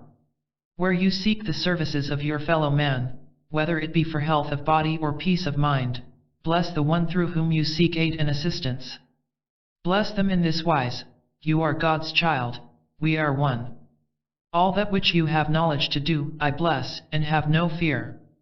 Remember, dear hearts, the fervent effectual prayer of life is giving thanks. Father, I thank you now. Now, Almighty One, you are sustaining me. Now I walk with power. I speak with power, I see power manifest everywhere I look. Are you deceiving yourself? No, indeed. Though the light be ever so dim, it is light. Though the power gives the appearance of being feeble, it is power. For unto he who hath, it shall be added unto. Fear begets fear, truth begets truth, life begets life, and it can be in no other wise. We are rejoicing. Each physical body is a laboratory. Each cell, fiber, tissue, and muscle responds to truth. They will accept doubt, they will accept power. Under the roof of this sanctum is another laboratory, and therein you are working with nature. God created elements. They respond to love. Let us return to the physical temple. Each cell, each fiber, muscle, tissue, each particle of the physical body is nature's creation, elements of nature if you please. Assembled by the supreme architect of the universe in the womb of woman, first conceived in the thought of man, known as desire, the meeting of the seed of life. And as the elements which you are working with in the laboratory under the roof of this sanctum, as nature created them, through nature's own desire to create, so the seed thought of creation finds itself in the brain of man. It is put into action, a law established, the seed seeks fertile soil and grows, and waiting for the physical temple which that growth shall produce is a soul desirous of returning to the earth plane to finish the unfinished pattern of life. Dear hearts, you, each one of you, have work to do. You shall do it. Do not become too concerned with the ticking out of the minutes on your physical clock. You shall accomplish. Chapter 30, Establishing Harmony in Your Life. And the Lord of hosts said, Let there be light, and God separated the darkness from the light, and the light became the glory of God. And it dispelled all darkness. There can be no darkness where light shines. Let therefore, the light of God shine in your hearts, in your soul's consciousness. For the Son of God has said, As a man thinketh in his heart, so is he. The heart of man is but the mind of God. Man is the image and likeness of God, perfect in being. Therefore, let man be ever conscious of his spiritual creation in God. When the Nazarene said, I am the way, the truth, and the light, he was not speaking of the mortal. He was speaking of his birthright in God. Let man not be of mortal opinion, that he is in mortal thinking the ruler and the conqueror of circumstances or situations. But moreover, let him be ever mindful that he, the I am principle of God, incarnate in the flesh, is a conqueror, the victor. It is for that reason that the Nazarene said, It is not I, meaning the mortal, who doeth the works, but the Father which dwelleth in me. All of error shall become resigned to its native nothingness, as man declares his oneness with God and accepts the fullness thereof. Darkness is but of the mortal, it is created by negative thinking. It is that which clutters and obstructs the path of man. God is ever present. God desires to be recognized, even though the man moves in a state of confusion, created by his own mortal unregenerate thinking. Therefore, it behooves man when he says, I shall do this, or I shall do that, to recognize but the one presence, the I am of God. He can therefore, without fear say, I shall do this, I shall do that. I can do this, I can do that. Life holds no mystery to man. How shall man overcome that which he calls mystery? Let him momentarily take an inventory of all that which he has recognized as pain, suffering, limitation, want, lack, unhappiness, inharmony, and ask himself this question. I have walked mortally so, in my own light, this has not profited me. I shall forsake the desire to conquer by the frailty of mortal reasoning. Through all this which I have endured, I yet live, and I but live by the power of God. God is good in all that which I have endured as pain, suffering, woe and tribulation. God has granted me the breath of life. I live, and even though there has been tribulation, there have been hours of joy and happiness. I shall recognize joy and happiness in the midst of tribulation, as God's benediction of love. And as I have experienced joy in the midst of tribulation, I shall increase it by giving full recognition to God who has granted me joy, even though through my disobedience, I have established tribulation. How well the psalmist of old knew, when he had become weary with trial and tribulation, he said, I shall look unto the hills from whence cometh my help. My help cometh from the Lord God, who hath created the heavens and the earth. Where did the psalmist look? Where were the hills unto which the psalmist looked? Within. To that height in consciousness where God has ever remained, even from the beginning. Each day as man recognizes the newness of the day, it is but new to him in consciousness. But it is the eternal day of creation. As the sun rises beyond the horizon of your eastern sky, as you call it, light dispels the darkness of the night. And as the sun travels high in the heavens, as you recognize it, and as it shines round about you this very moment, man can be in mortal darkness. There is a sun in consciousness. There is the SON of God of which you are. And there is the SUN of the SONS love. Claim it. He who has lived in tribulation, trial, and sorrow, is unwise that he so continues and forsakes it not. For he who has had but one moment of happiness, if it be but one moment, it shall suffice him to know that the SUN of the SON shines and dispels all darkness, if but for a moment. If happiness can be man's for a moment, it can be man's forever. For the humble Galilean has likewise said, Is not 1,000 years likened unto a day, and a day unto 1,000 years? Let us reason for a moment in the mortal manner, how many seconds are there to a moment, how many minutes to an hour, how many hours in a day, how many days in your week, and how many weeks in your year? Listen to reason, beloved, if then, in the small fraction of your earthly time you call a minute, you can smile and be happy, if can become eternal. Listen to the words of the Galilean, Is not 1,000 years likened unto a day, and a day unto 1,000 years? What will man make of his experience as he journeys along life's path? What shall he do with it? What has sorrow ever brought to a man but sorrow? What has joy brought to man but joy? From whence comes laughter and joy but from the womb of peace? Where is the womb of peace, dear hearts? It is in man's thinking. How long shall man continue to live in thinking strife? Listen to the words of the lowly Nazarene when he said, Render unto Caesar that which is Caesar's, and unto God that which is God's. Strife is bought with Caesar's coin, peace of mind is purchased with God's gold of love. God's gold of love is not counterfeit. It is acceptable by all who will share it. It is possessed by all who shall recognize their possession of it. Do not feel that it is God's will that man shall be unhappy, for it is not God's will. Happiness is the priceless treasure of God. When there is seeming conflict along life's path, it is you, the spiritual you, who is crying for liberty. Have you ever had the experience, physically so, of climbing a steep incline? It necessitated a little effort, did it not? But you desired to reach the summit of that incline. What did you do? How did you speak mentally? You said, I am going to reach the summit of that incline. And in your thinking you created the power of thought. Your thought became powerful, and your one objective in your thinking was to reach the summit, the height. And as you thought, power ever cell in your physical body responded. Strength came to your physical body and you reached the summit and then rested and renewed the power. Man grows out of that which man commonly calls mistakes. Do not look for mistakes, dear hearts. Whatever physical evidence says to you, there has been a mistake made, your answer shall be, I shall look unto the hills from whence cometh my help. Look unto the height in consciousness. Look about you for some avenue through which to express a kindly act, a kindly deed, to speak a cheerful word to someone who is less fortunate than yourself. For remember, dear hearts, and never forget, there is always one walking along life's path who is enduring a greater misfortune than yourself. Each time man reaches forth his hand, he is not only helping the one unto whom he reaches but he is reaching forth to help himself. How did the Nazarene express it? But in this wise, and I be lift up, I shall draw all mankind unto me.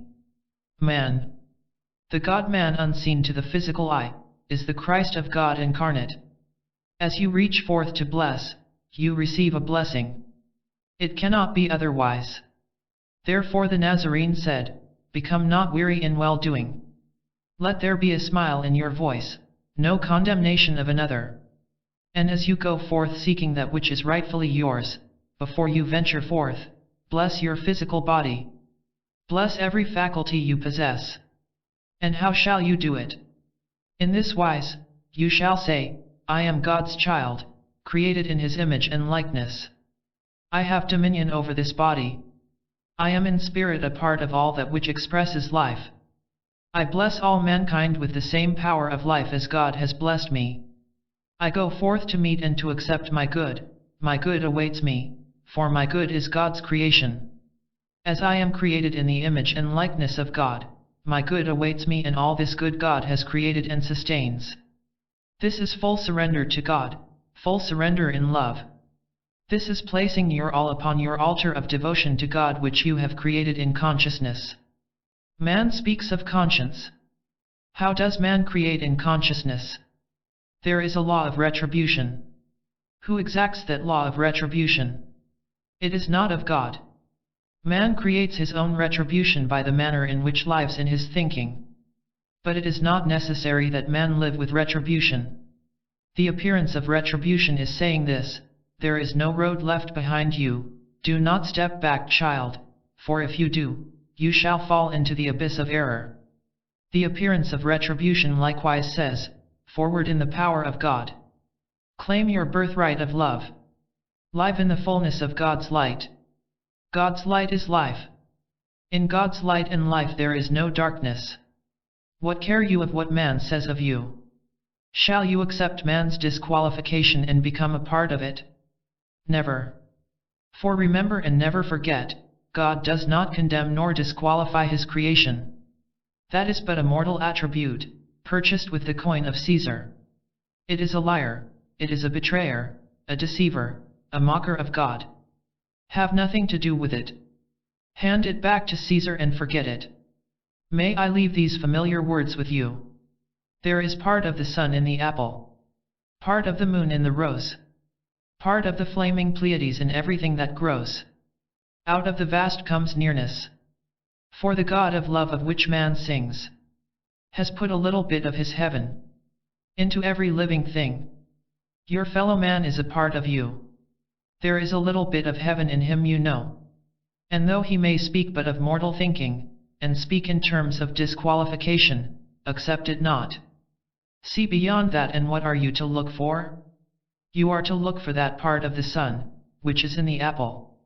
Nothing shall upset you. You shall live in peace. You shall live with that joy which is your birthright in God. And God said, let there be light. Where shall the true light dawn? In consciousness. The beauty of the sunshine, the beauty of the rose, the happy voice of the babbling brook, shall mean nothing to mankind unless he beholds it in consciousness.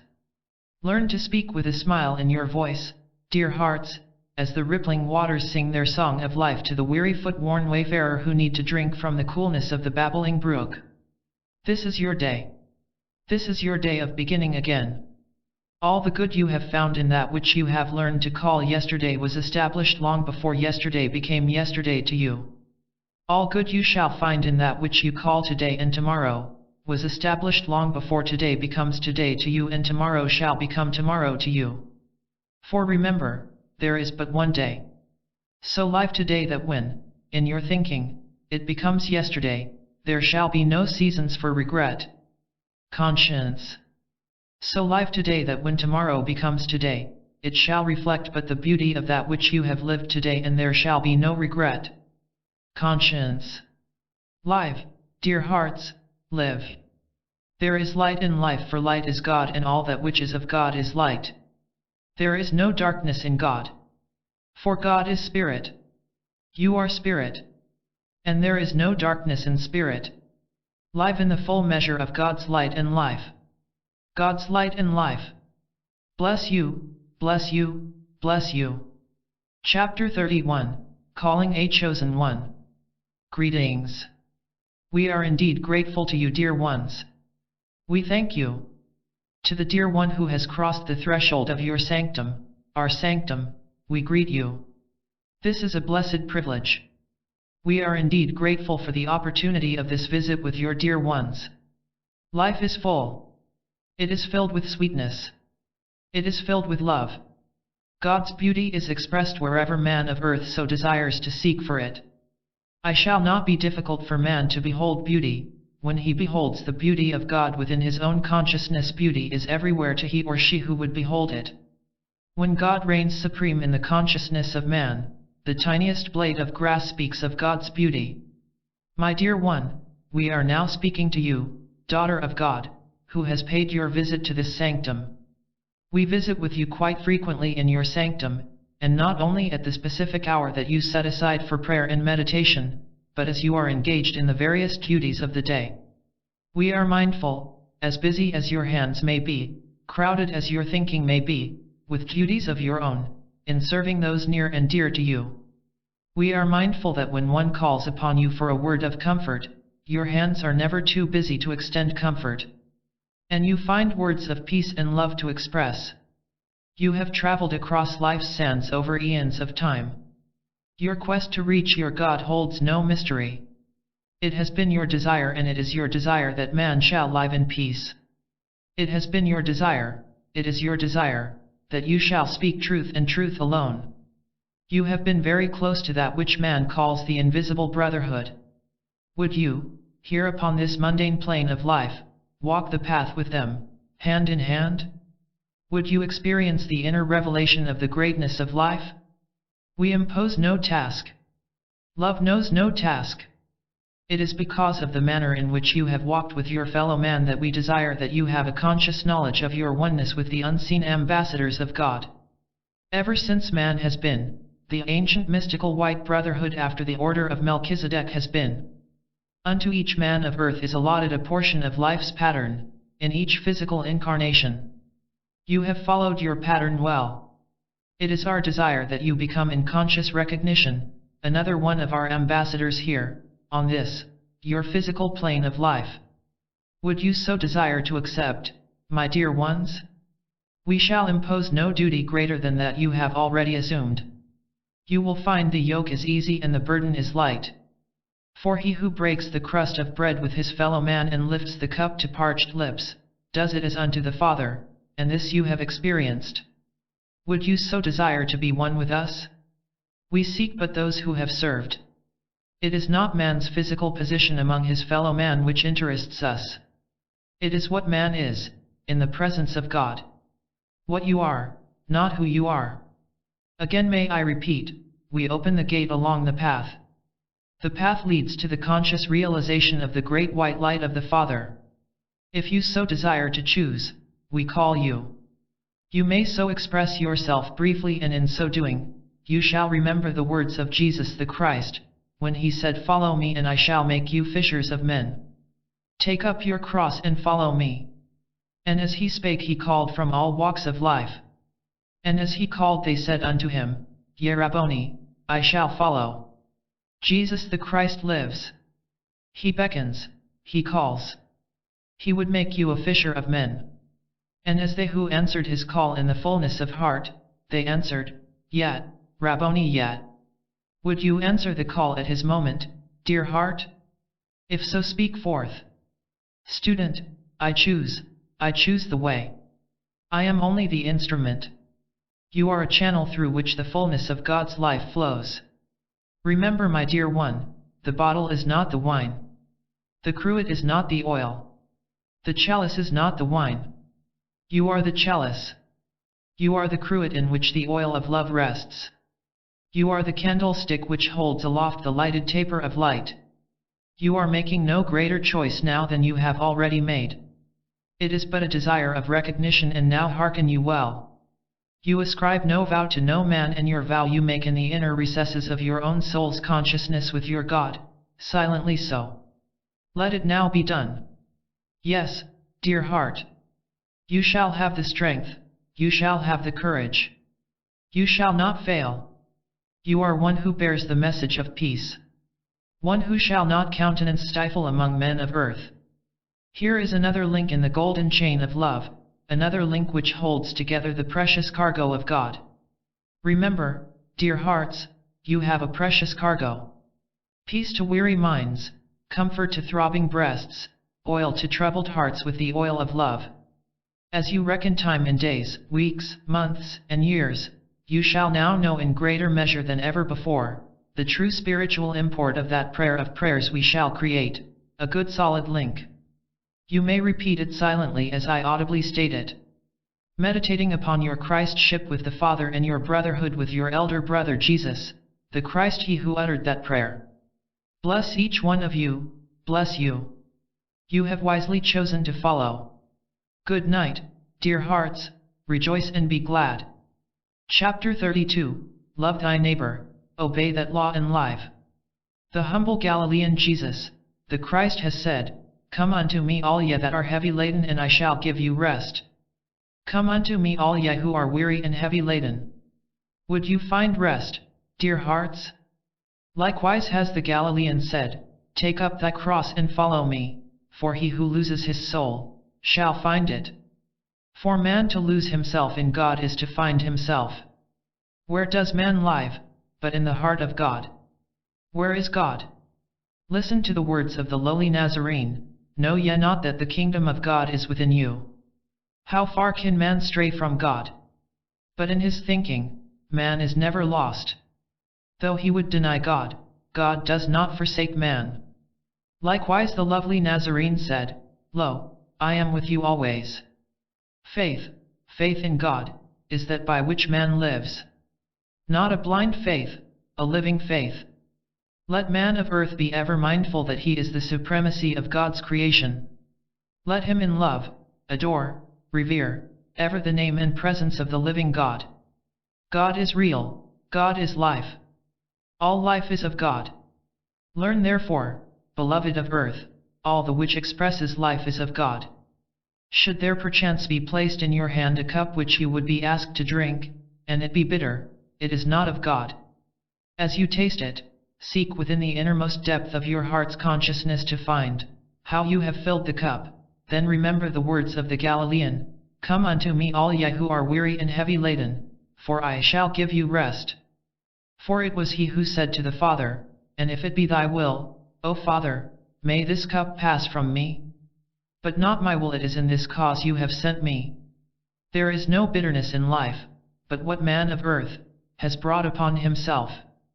Let us listen to the reasoning of Job, when he said, The thing I have feared has come upon me. Fear is direct contradiction to God. God is not fear. God is not unjust. God knows no enmity. Here on your physical plane of life, dawns the hour when man shall be friendly with his neighbor, when he shall hold against his neighbor no ill will. Let man of earth ever extend his hand in graciousness.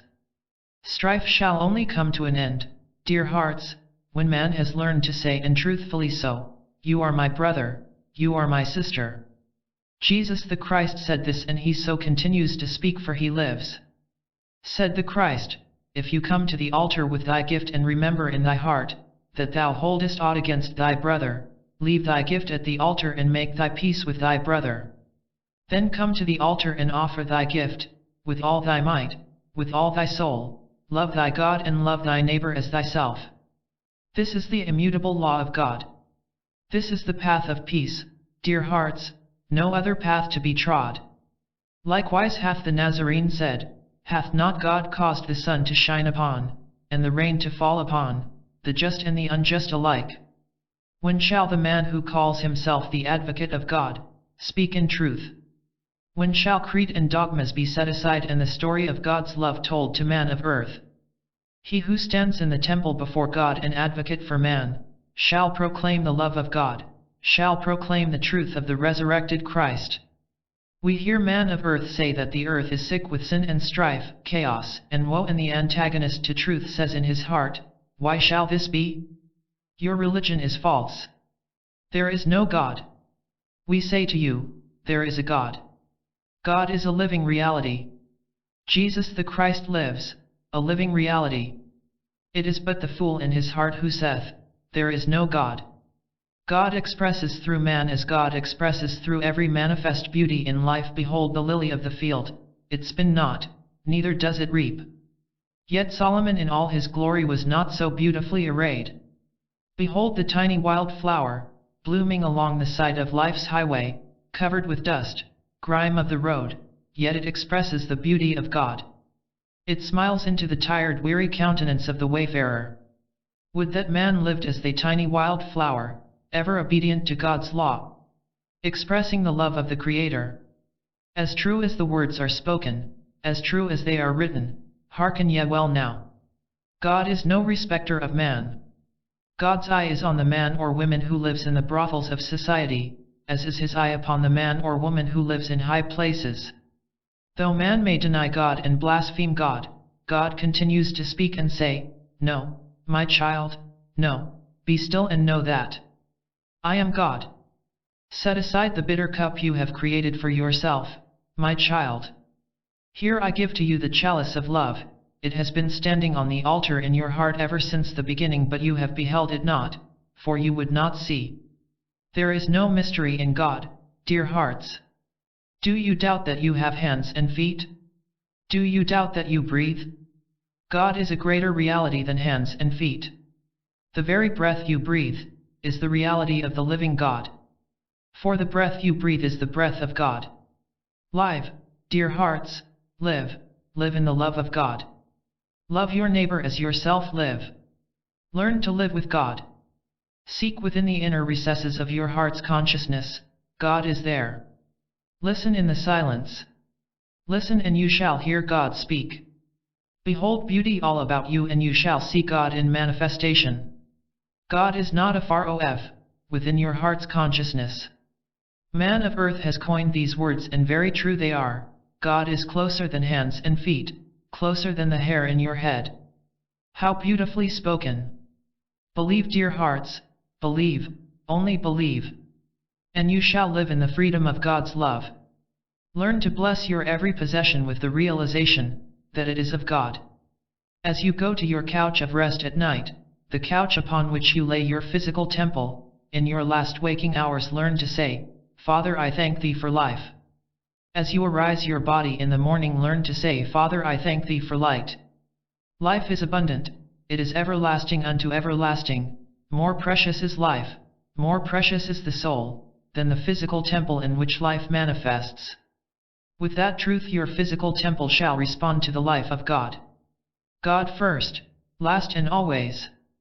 Listen to the words of the Nazarene, Lo, I am with you always.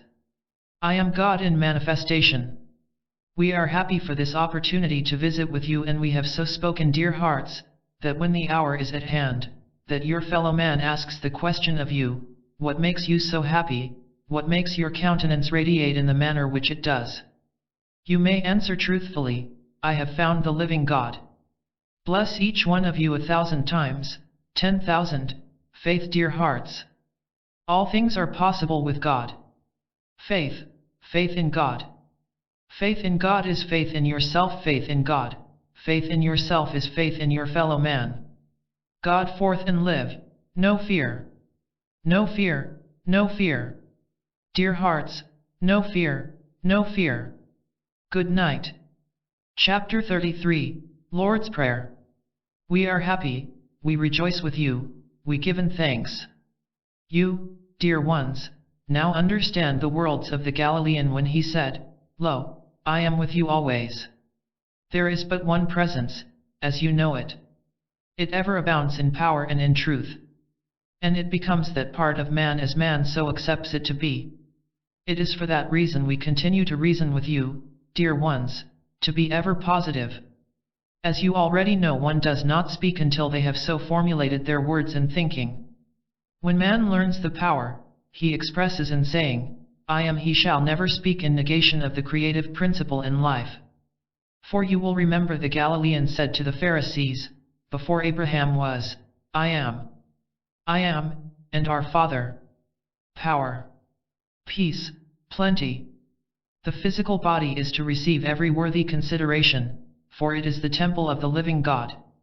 It shall never meet with disregard in man's thinking, for likewise the Galilean said, "Keep ye therefore clean and undefiled the temple of the loving God." It is well for external cleanliness, and we are agreed with it. It is well that man takes what he calls pride, the manner in which he clothes the physical temple. But the great cleanliness is in man's thinking. Desire, dear hearts, desire. When he desires to live and sincerely desires to live, the physical body shall respond to that desire. Among the man beatitudes, you will find this one, "Blessed are the pure in heart, for they shall see God." How does man see God? Where is the heart of man? How is man pure in his heart? In his thinking, and with the purity of desire to live and to express God, the physical temple radiates health. The very countenance radiates with the life of God. It is in that manner that man catches a glimpse of God. I am God's child. I am one with God. What shall man disregard in the creation of the physical temple? Not one consideration. Who created the physical temple? God. Therefore the physical temple is not just gross matter, as man has so recognized it to be. You, dear ones, who are working with the elements of nature, you are familiar with radioactivity, are you not? Why do you find it? From whence does it come? Is it not power? Since God has created the physical temple, God has left a part of God's self in every cell and atom of that temple. It needs must be for it.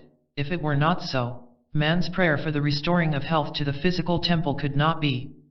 Each cell of the physical body is alive. It responds to both negative thinking and to constructive thinking. I am life, I am health, I am the perfection of the living God. I love life, I love God, my breath is the breath of God. What is man doing when he so speaks?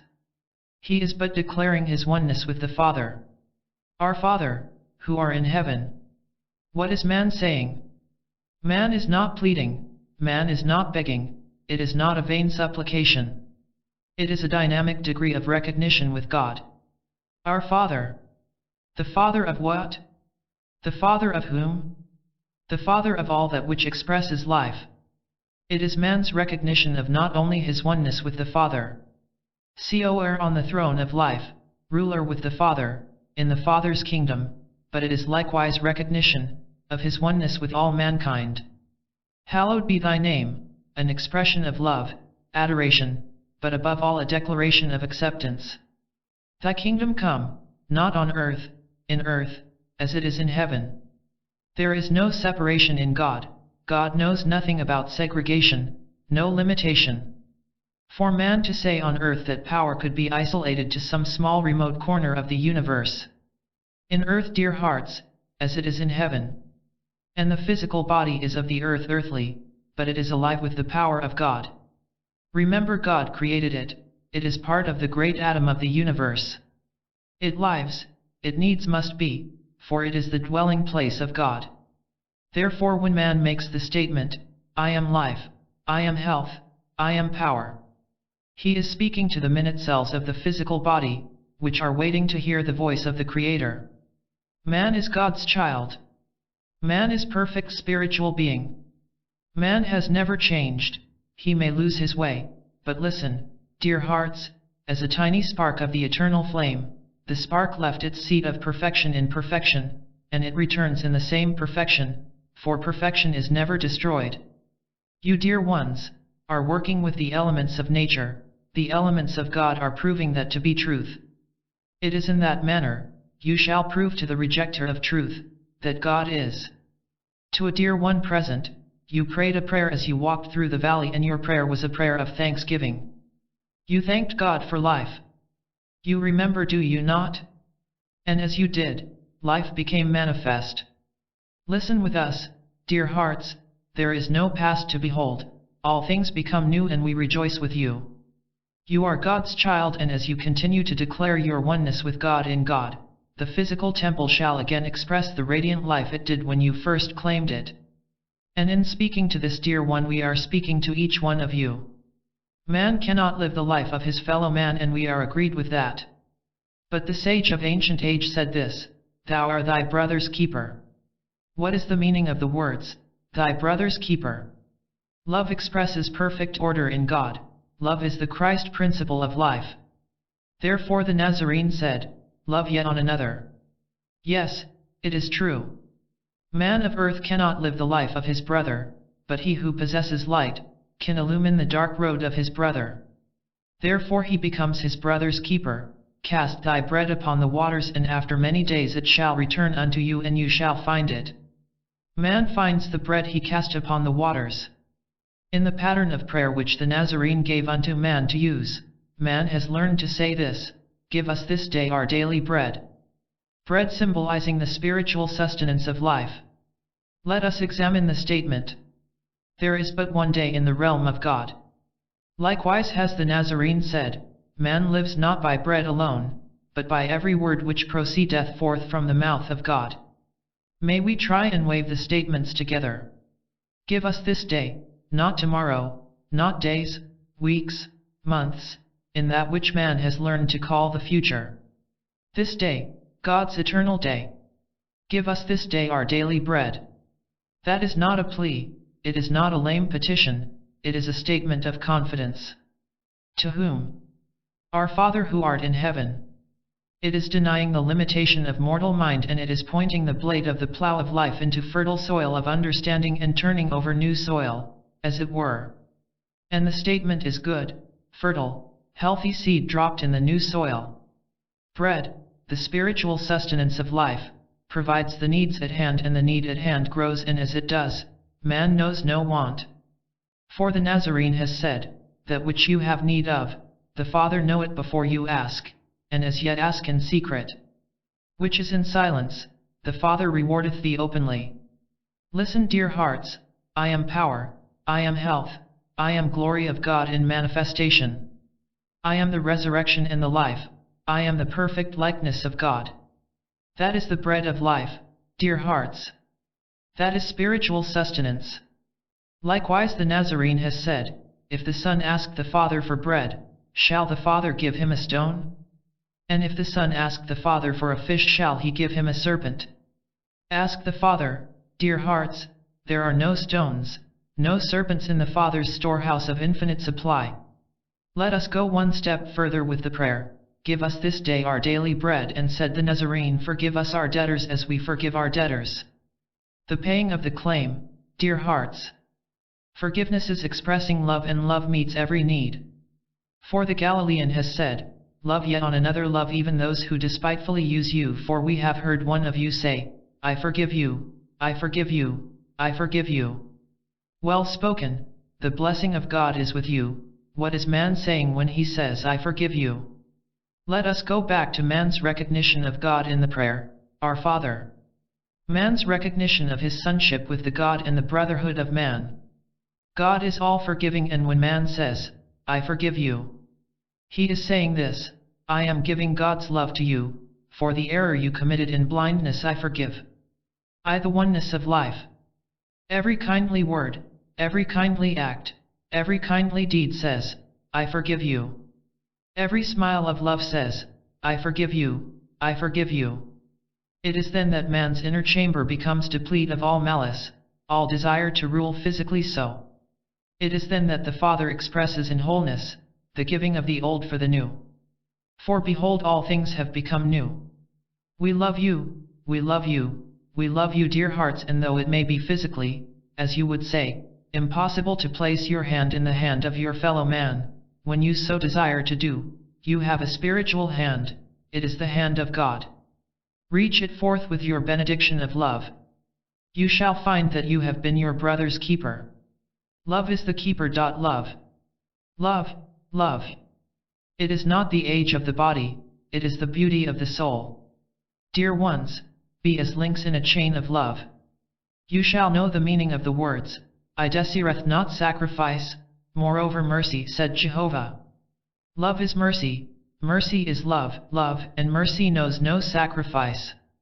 Now is the hour of the rapture, not in that which man sings of, as the sweet by and by. Now is man caught up in the rapture of rejoicing, now he knows of the true meaning of the closing words of prayer, for thine is the kingdom and the power and the glory forever, world without end. Bless each one of you. Chapter 34, Keep your eye single unto the light. O Lord of hosts, may my eyes wide open be, to see the Christ in every man of earth I meet. O Lord of hosts, may I rise from the small confines of self, to the selfless life in thee.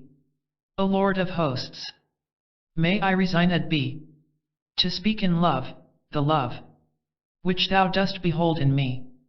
O Lord of hosts, may I grasp the hand of my fellow man, in all sincerity, and seek no claim of reward, but that of love from thee, and with the Christ, who in Jesus dwelt. May I too learn to say, and I, if I be lifted up, shall draw all mankind to me, in selflessness. O Lord of hosts, this prayer I pray, a Christ-like Christian to ever be. Amen, amen, amen. Greetings. As so often we have endeavored to discuss with you, dear ones, we make reference this evening. There is no time. There is but one day, and that day is to be lived wholly dedicated to God, whose day it is. How often we hear man of earth say, I would be Christ-like. And it is well for man to desire to be Christ-like. For there is but one day, and that is known to man of earth as today. For man of earth to be a blessing to his fellow man is the first requisite of the Christ life. And when man's desire in selflessness is so dedicated, his pattern of living becomes humbly selfless. We have likewise reasoned in this manner, life is beautiful, life is sweet, life is complete. Unto each man of earth is allotted a certain portion of life's great pattern. He but lives his own portion of life's pattern, and is not accountable to himself or to God for the manner in which his fellow man lives his portion of life's pattern. That too is Christ-like. Each teacher in their time, unto their own people, exemplified to a degree the Christ of God. Man of today is no different than any other teacher. He is today who has forsaken the carnal path of life and has espoused that which he calls the Christian path of life, has so made the choice because of experiences encountered in previous life experiences. Man must grow. A choice made today shall be kept as inviolate, when tomorrow becomes today, as it was in the hour the choice was made. We have repeatedly mentioned that we make no distinction between one from the other of man of earth. If it were so, in your vernacular of speech, it would become difficult for us to call, that man might choose to follow. The Nazarene said and continues to say now, in the fullness of spirit, seek ye first, the kingdom of God. It was the Christ Spirit of God which uttered that statement through Jesus of Nazareth. And that self-same Christ Spirit lives, as you shall continue to live, after your moral coil has released you into the vastness from which you came. Seek ye first the kingdom of God, and all these things shall be added unto you. Humility of purpose is the golden link in the golden chain of life. Man receives no other reward in living life's pattern than that which he seeks. There are many men of notable mention whose likeness hang in museums known as the halls of fame. And so they so sought to have their likeness therein placed. All that which they sought to do was for self, vain glory. They have forgotten to seek the kingdom of God. And all who pass as spectators through the hall of fame, behold but a likeness, emblazoned upon a canvas in a gilded frame. And well could we of the council have had our likenesses hanging in the halls of fame, here on this mundane sphere of life, and accepted that reward. There is a greater reward than to be eulogized by man of earth. He who seeks to be eulogized is neglecting the priceless gift, the priceless attainment in life, the kingdom of God. How often have we repeated, "Let there be peace." God is not the author of confusion. God is the author of peace. Man shall never know peace, individually at least, until he has found the kingdom of God. And the kingdom of God is within. It is the highest possible state in consciousness, clean, wholesome. Genuine kindness is a Christ-like quality, humble, not expressed with the expectation of vainglory. For the Galilean said, "Be ye not like they who stand upon the street corners to be heard of men, for they have their reward." He knew in the everyday life of man of earth, in that which is referred to as business, true success is achieved by humility. And the more humble one pursues the path of success, the greater and the more genuine is that success. That, the Apostle Paul understood when he wrote the words, "Be ye therefore not given over unto outward appearances, for hath not God written his law in their hearts?" Woe betide unto the man of earth who would dare to question the sincerity of pronounce that of insincerity upon his fellow man. Who in the mortal coil is of that authority? It is not the outward appearance which reveals the true worth and value of that which is secretly emblazoned upon life's scroll, in the heart's consciousness of man. The Galilean likewise said, "Therefore let not the right hand know what the left hand doeth." Woe betide unto the individual who would, as sowing seed, broadcast their virtue and their deeds as dealt to their fellow man. For as the canvas in the gilded frame in the hall of fame, they have their reward. Humility is power. Within your keeping you have a lesson wherein we discussed with you that it was unfair to exercise the rule of tyranny. In your public or daily papers it has become known to you the results of tyrannical power, not only in the country in which you live, but in other countries. Religiously so, as well as political, it has brought forth what? Confusion. It shall be a lesson unto man in living that portion of life's pattern allotted to him. For the confusion was born in the womb of men seeking religious and political acclaim power. And it is needless for we of the council to mention the destructiveness which follows in the wake of such desired power. Man is free. We of the council have never demanded, neither have we ever sent forth a command, and neither do we reject one whom we have called, and through that calling, who has chosen to follow and perchance has stopped to litter along the path. As mentioned previously, we repeat. To we of the council it is not who a man is, it is what a man is. And it is ever our endeavor and shall ever be to aid and assist man of earth to overcome the mistakes of that known as the past.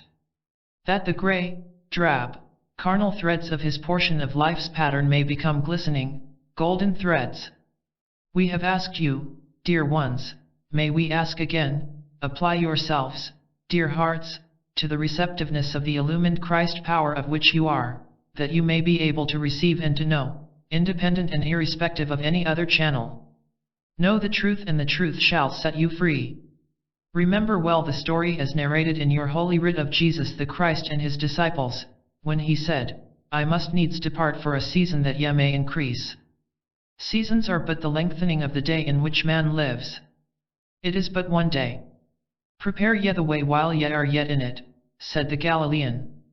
Agree with thy adversary quickly while thou art yet in the way with him. Agree, yes. Recognition of the Christ power which always rises above adversity. Behold the light while the light shineth. Walk not in its shadow, moreover in the brightness of the light. Man casteth his own shadow.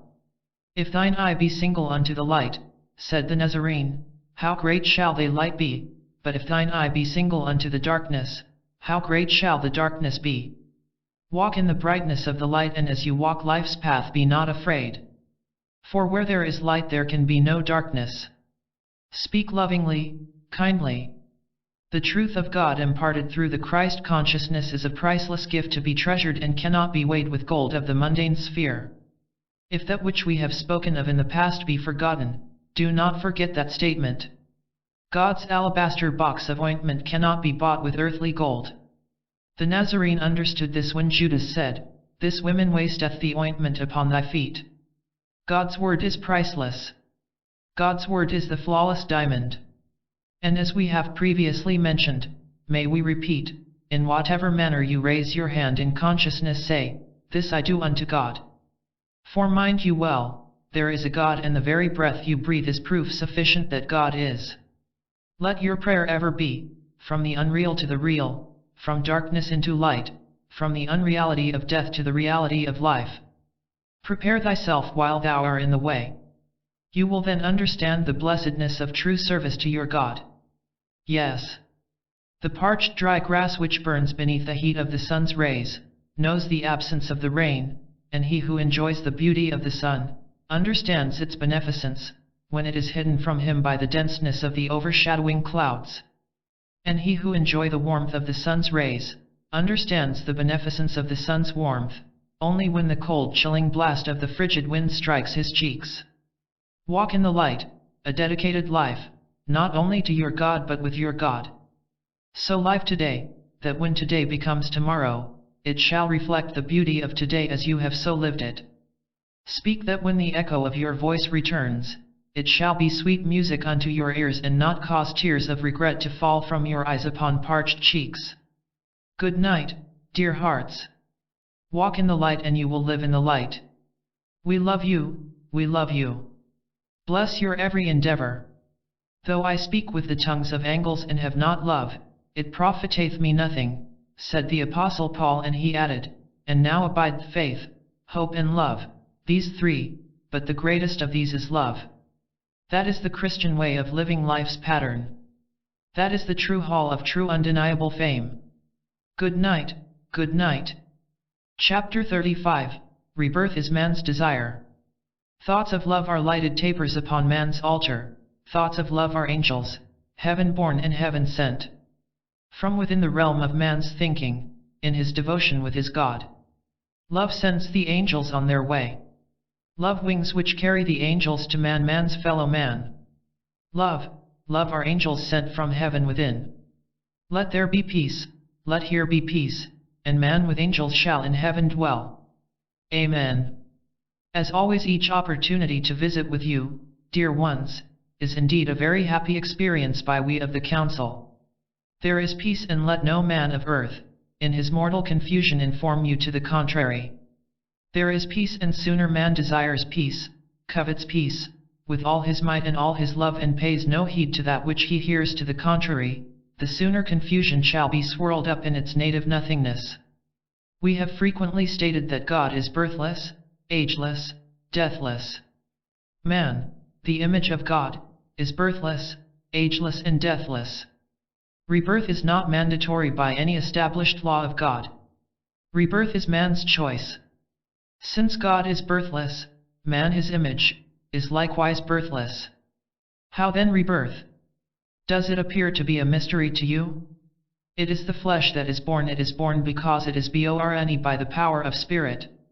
You will remember we of the Council saying, what is the sum aggregate, total of that which God created, of that which God made? You will likewise remember we reasoned, that the image of God is spirit, not a spirit. And that which God made out of that which God created was but the physical habiliment, or the dwelling place, the conveyance on the mundane sphere of life, for the created likeness of God. Therefore it is reasonable to know that all that which expresses life bears the image of God. Be it animal, vegetable, or mineral, it bears the image of God. Why is man here in this present incarnation? The path of life becomes, in your vernacular of speech, unfinished business. Never become deceived that the law of reincarnation or rebirth is a manifestation of retrogression. Man moves on. May we repeat, each experience is a lesson, and each lesson well learned is an experience well earned. We hear man of earth say, I have had nothing but difficulty, ever since I can remember. Of course he is speaking about his memory in the present incarnation, for if he were to remember each incarnation through which he passed, he would not wonder why he is having all the trouble he thinks he has, and that is progression, please, not retrogression.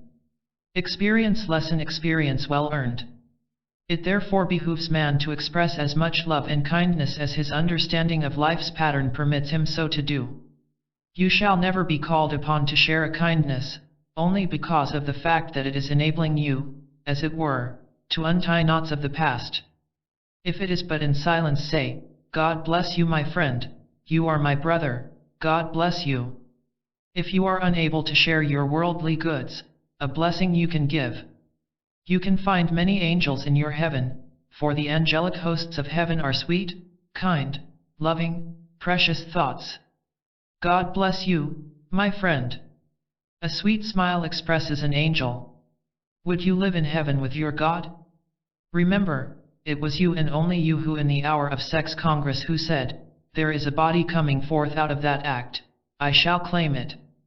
For the man and woman in the act attract me with the weight of desire which is necessary for me to claim a body, necessary to experience the lessons, necessary to release me from the bondage of unfinished business. Birth, it is man's will, man's desire to choose a body, and he bears it forth. Born on the pinions of desire. Should your sojourn in your present physical body be such that the record is not clear, what shall be the impelling desire for another physical temple, and where shall be the man and women you shall seek, whereby you shall claim that body? The very manner in which you are living life's pattern as it is allotted to you, your portion of life's pattern, the very manner in which you are living it is now creating that desire which shall bring you to the man and woman, where you shall make your choice, because of the attraction in their mental structure to continue to work out unfinished business. We hear man of earth say, poor child, they have come here against their will. If that statement alone were pondered upon, it would be sufficient to promote what man of earth calls goodwill and kindness. But no child, as children are called, comes against their will. There will bring them, if you please. Therefore, the bargain is equal between parent and child, using your vernacular of earth. Angels of kindness, thoughts of love, when you experience a difficulty as you understand a difficulty, with some relative, as you understand a relationship, or friend as you understand friendship, or wherever you encounter that which you call difficulty, stop, and ask yourself this question, where did I start this ball rolling, that it is now making itself evident in my path? You will say to me, and you will be justified in so stating, I have been good to people, I have been kind, and what have I received in return for it? With what are you going to become concerned? You are not going to be selfish in the manner in which you complete your unfinished business, are you? Lest through selfishness you create more unfinished business. What shall you do with the one who has returned unkindness for your kindness? Each experience is a lesson well learned, and each lesson well learned is an experience well earned. You will bless the one who has returned unkindness for kindness, for in so doing, you are bringing into manifestation the truth of the statement of the Master Nazarene, when he said, agree with thine adversary, while thou art yet in the way with him, lest he deliver thee unto the officer, and the officer unto the judge, and the judge will cat ye into prison, and ye shall not come forth therefrom till thou hast paid the last farthing. The officer. Possessiveness, the judge, the judgment of the very act in consciousness, the prison house, the confinement in consciousness to the acts committed, and the payment of the debts. Rebirth after rebirth, until the unfinished is finished. Rejoice and be happy that you are here in the physical temple, and be mindful of this, that the physical temple is made of all that which God created, and that which God created was good. Do you have to experience rebirth? That is your choice. What will you do about it? Why are you interested in seeking the Christ light of God? Why are you not spending the hour of this your evening, seeking some physical mundane pleasure, idling away your precious time? Why are you here? Why are you here? You the spirit, seeking liberation from the prison house, you have the farthing and you are willing to pay for it. A spiritual farthing, you are crying, Abba Father, and the Father says, be still my child, and know that I am God, I am God. Are you going to continue to say, I am worthless, I cannot do it, I can never hope to do that? I am as God, you are going to say, all power is given unto me, in heaven and in earth. I am has sent me. I am God's image. I am now free. Chapter 36, Forsaking the Old for the New. The heat of the day has passed. The chill of the night kisses the warm earth. The dew arises but to fall upon the petal of the rose and the leaf as well. Hush are the busy marts of life. Stars in the sky do twinkle and shine, and the moon its silvery light does cast, and the dewdrops, as the stars they sparkle, mingled with the light of the sun and the silvery moon. Still is the night and rests, still is the night and rests. Peace comes to the troubled breasts. The weary heart rests. Peace and all is well. Hush is the night and all is well. All is well. So mote it be. Greetings, dear hearts, let there be peace, peace. Let there be peace. When hands are joined in love, so likewise are hearts love entwined. There are no years, it is but a day. And the day in which hands are clasped and hearts entwined in love, that day holds no regret. There is peace where there is love. Love knows no sorrow and never causes that to happen which brings regrets. The rose blooms forth in beauty and it has no regrets when its petals fall, for it has expressed the undeniable presence of God. The tiny flower, as it grows along the highway of life, knows no lonesomeness, for it is not alone, it is all one with God. As the wafts of air touch the tiny bloom, it nods its head to the weary footsore wayfarer and says, "You are not alone, you are all one with God." All one, not alone. The rain descends upon the babbling brook and each drop falls, and as it does it says, "We are all one, we left you but a season ago, yet are not separated, for as we left you, we knew we would return. We are back again, but to return from that source of life which we have just left."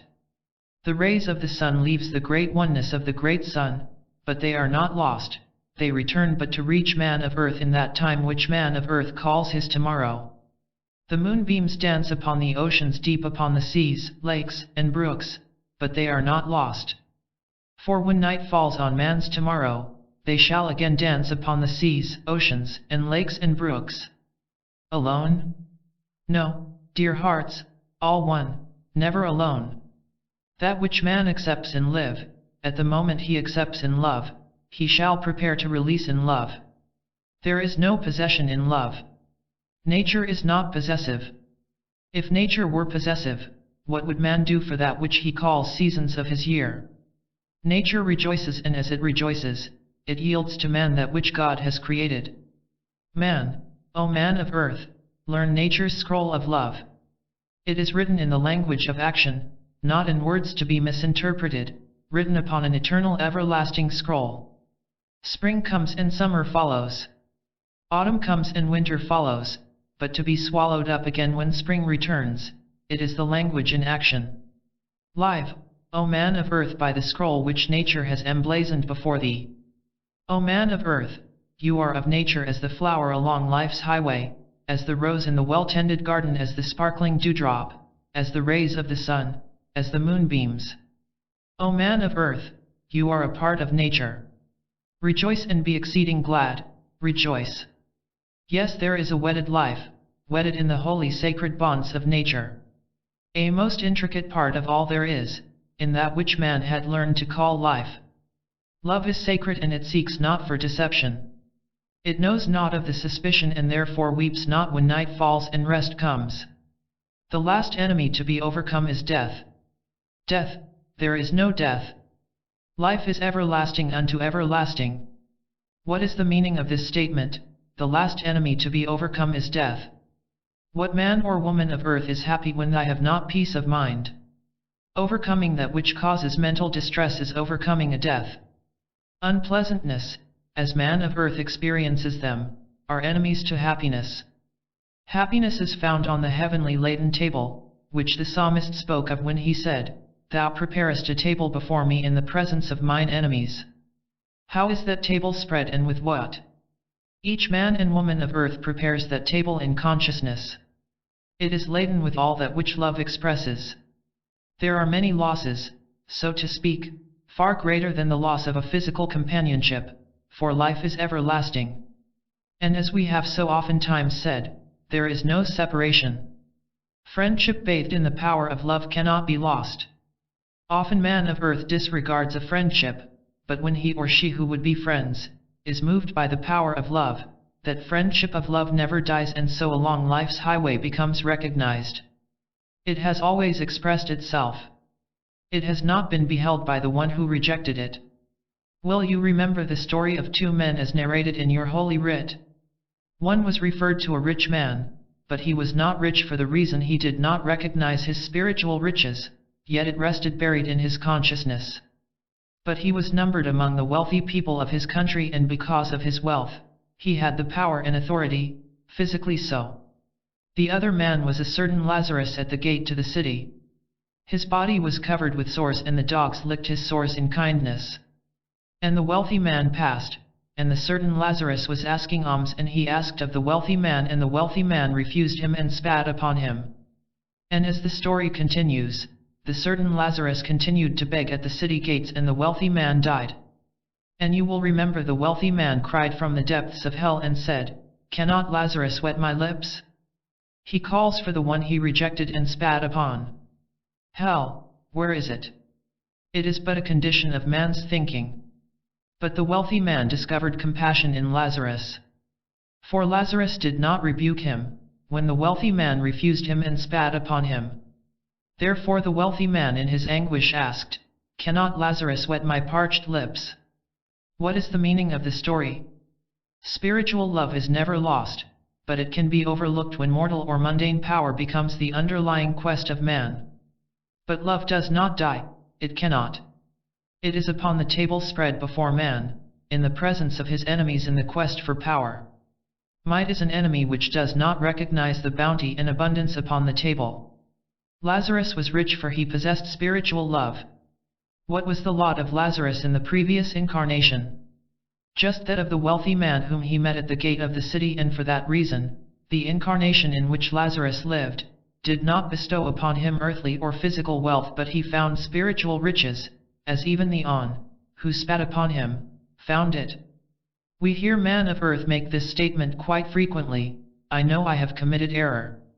I know I have not been just as kindly as I should have been, but I cannot reach for the hand of the one whom I have rejected. I do not feel spiritually strong enough to ask forgiveness." And that, dear hearts, is not necessary. Love never demands forgiveness. How then shall man of earth overcome in his thinking the law of forgiveness which he has become conscious of? Well, he shall forgive himself. How? He shall give up the old for the new. Forgive. When the light, regardless of how faintly it flickers, when the light brings the illumination, and man of earth would cry, "Cannot Lazarus wet my parched lips?" It is then he or she who will, beholding the light, realizing all the mistakes of the past, say, "I give the old for the new. I forgive." And when in consciousness that has been accomplished, the one who has silently loved and has silently prayed, is moved to answer the summons. Why? There is no separation in God. Spiritually man is one and love is power. Forgive. Give up the old for the new. And the last enemy shall be overcome. Death to man's ideas, inspiration, aspiration, hopes, that enemy shall be overcome.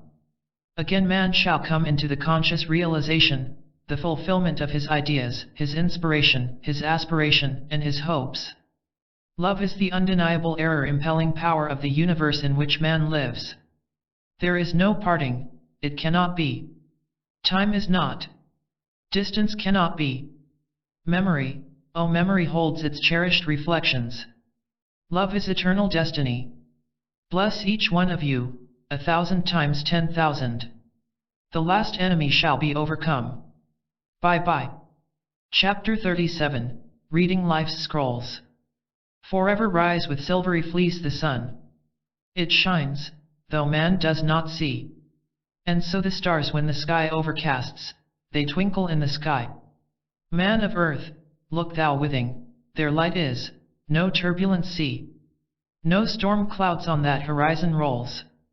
Look thou within, and see. Why seekest thou, around about, on that which thou call without? When all that is, lies within the chamber of thy soul, devout. That which man creates with hands shall vanish. It is but transient in its flight. But within thy soul there thou shalt find that which God has given thee for life. There is no death, as you well know, for oft times have you heard that life moves on as an endless sea. There is no death, it cannot be. What woe of earth possesses man? Why struggles he with fear and doubt? For all that which he struggles with, he finds without, and not within. Within, there is no din. Peace and harmony reigns within. The printed page cannot reveal the vast expanse of life's great scroll. For on the printed page man finds but half life's story told. There is a book that man shall read, it is written in his soul. Who is the author of that book? None but man who writes the scroll. What fault shall man of earth then find with those whom he calls his fellow man? Why shall man of earth demand when he himself cannot command his own life soul to plan? There is no bondage but what man creates. Let man of earth then so accept that which becomes his just desert. By every act of his own will, unregenerate will. When in love man does arise unto the supernal heights of God, he then shall know the text contained upon the page unwritten by hand. Thought, words, acts, and deeds. The pen, the ink, is it that ascribes the lesson man shall learn? He, the author, soon forgets. Let not his memory be short-lived. For memory never dies but gives back to its author all there inscribed. Pluck not the beam from thy brother's eye, and behold not the mote within thine own. Wherein does all perfection lie? Within the heart of gold, the heart of God within man's soul. Struggle not with adversity, moreover say, what hast thou with me? Art thou my child? Did I thee bear? It surely is. For those wouldst not come to me to share lest in my womb of thinking I did thee conceive. I shall bear, as I bear along life's path and cease no more to struggle. I shall erase until at last life's lesson I shall have learned. Behold the lily of the fields. Its whiteness the purity of God reveals.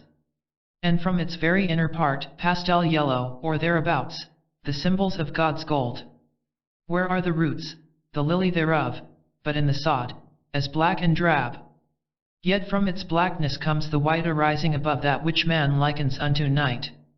Black soil of the mundane sphere, yet from its depths God's beauty comes. Fret not your hearts over the earth, trod well your path. You, as the lily, can express the whiteness of the soul. And then your brother, whom you have blessed, can say, when you the mundane sphere have left, he kept the whiteness of his soul and o'er him man of earth wept. God is love. One God, one universe, one sole ruler of the universe. God. One law, the law of God. One sole interpreter of the law, man.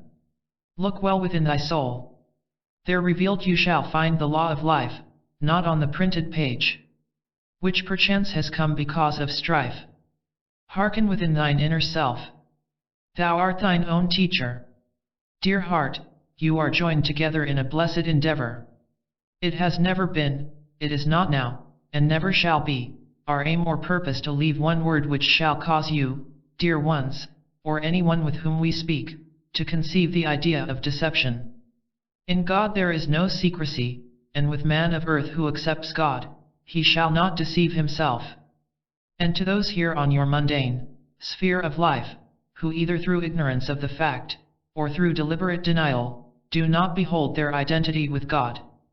Therefore, we say, put not upon the lips of he or she who know it not how to speak the truth of God, that which, in their ignorance, willfully or otherwise, may desecrate. Unto each one of you now the hour comes, when you shall become, as you of earth understand the word, active.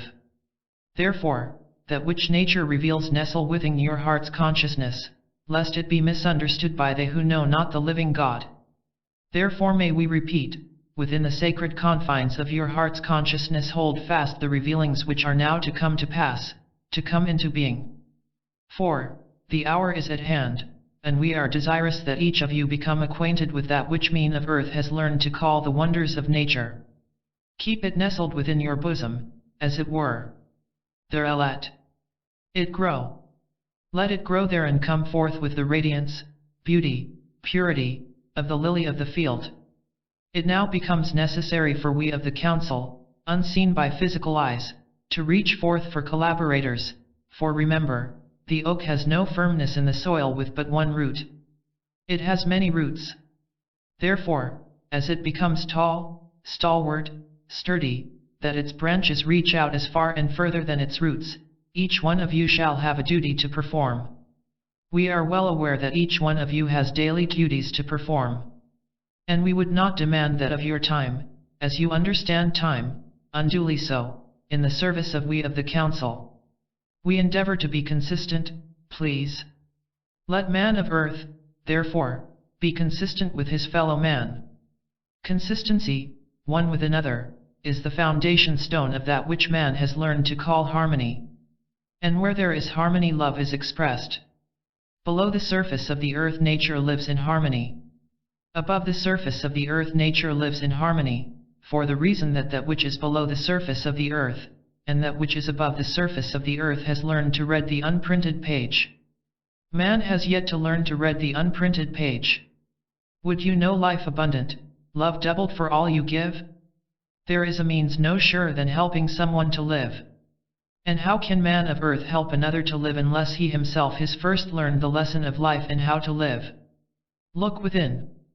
There you will find inscribed the eternal scroll. Silence, a way to know.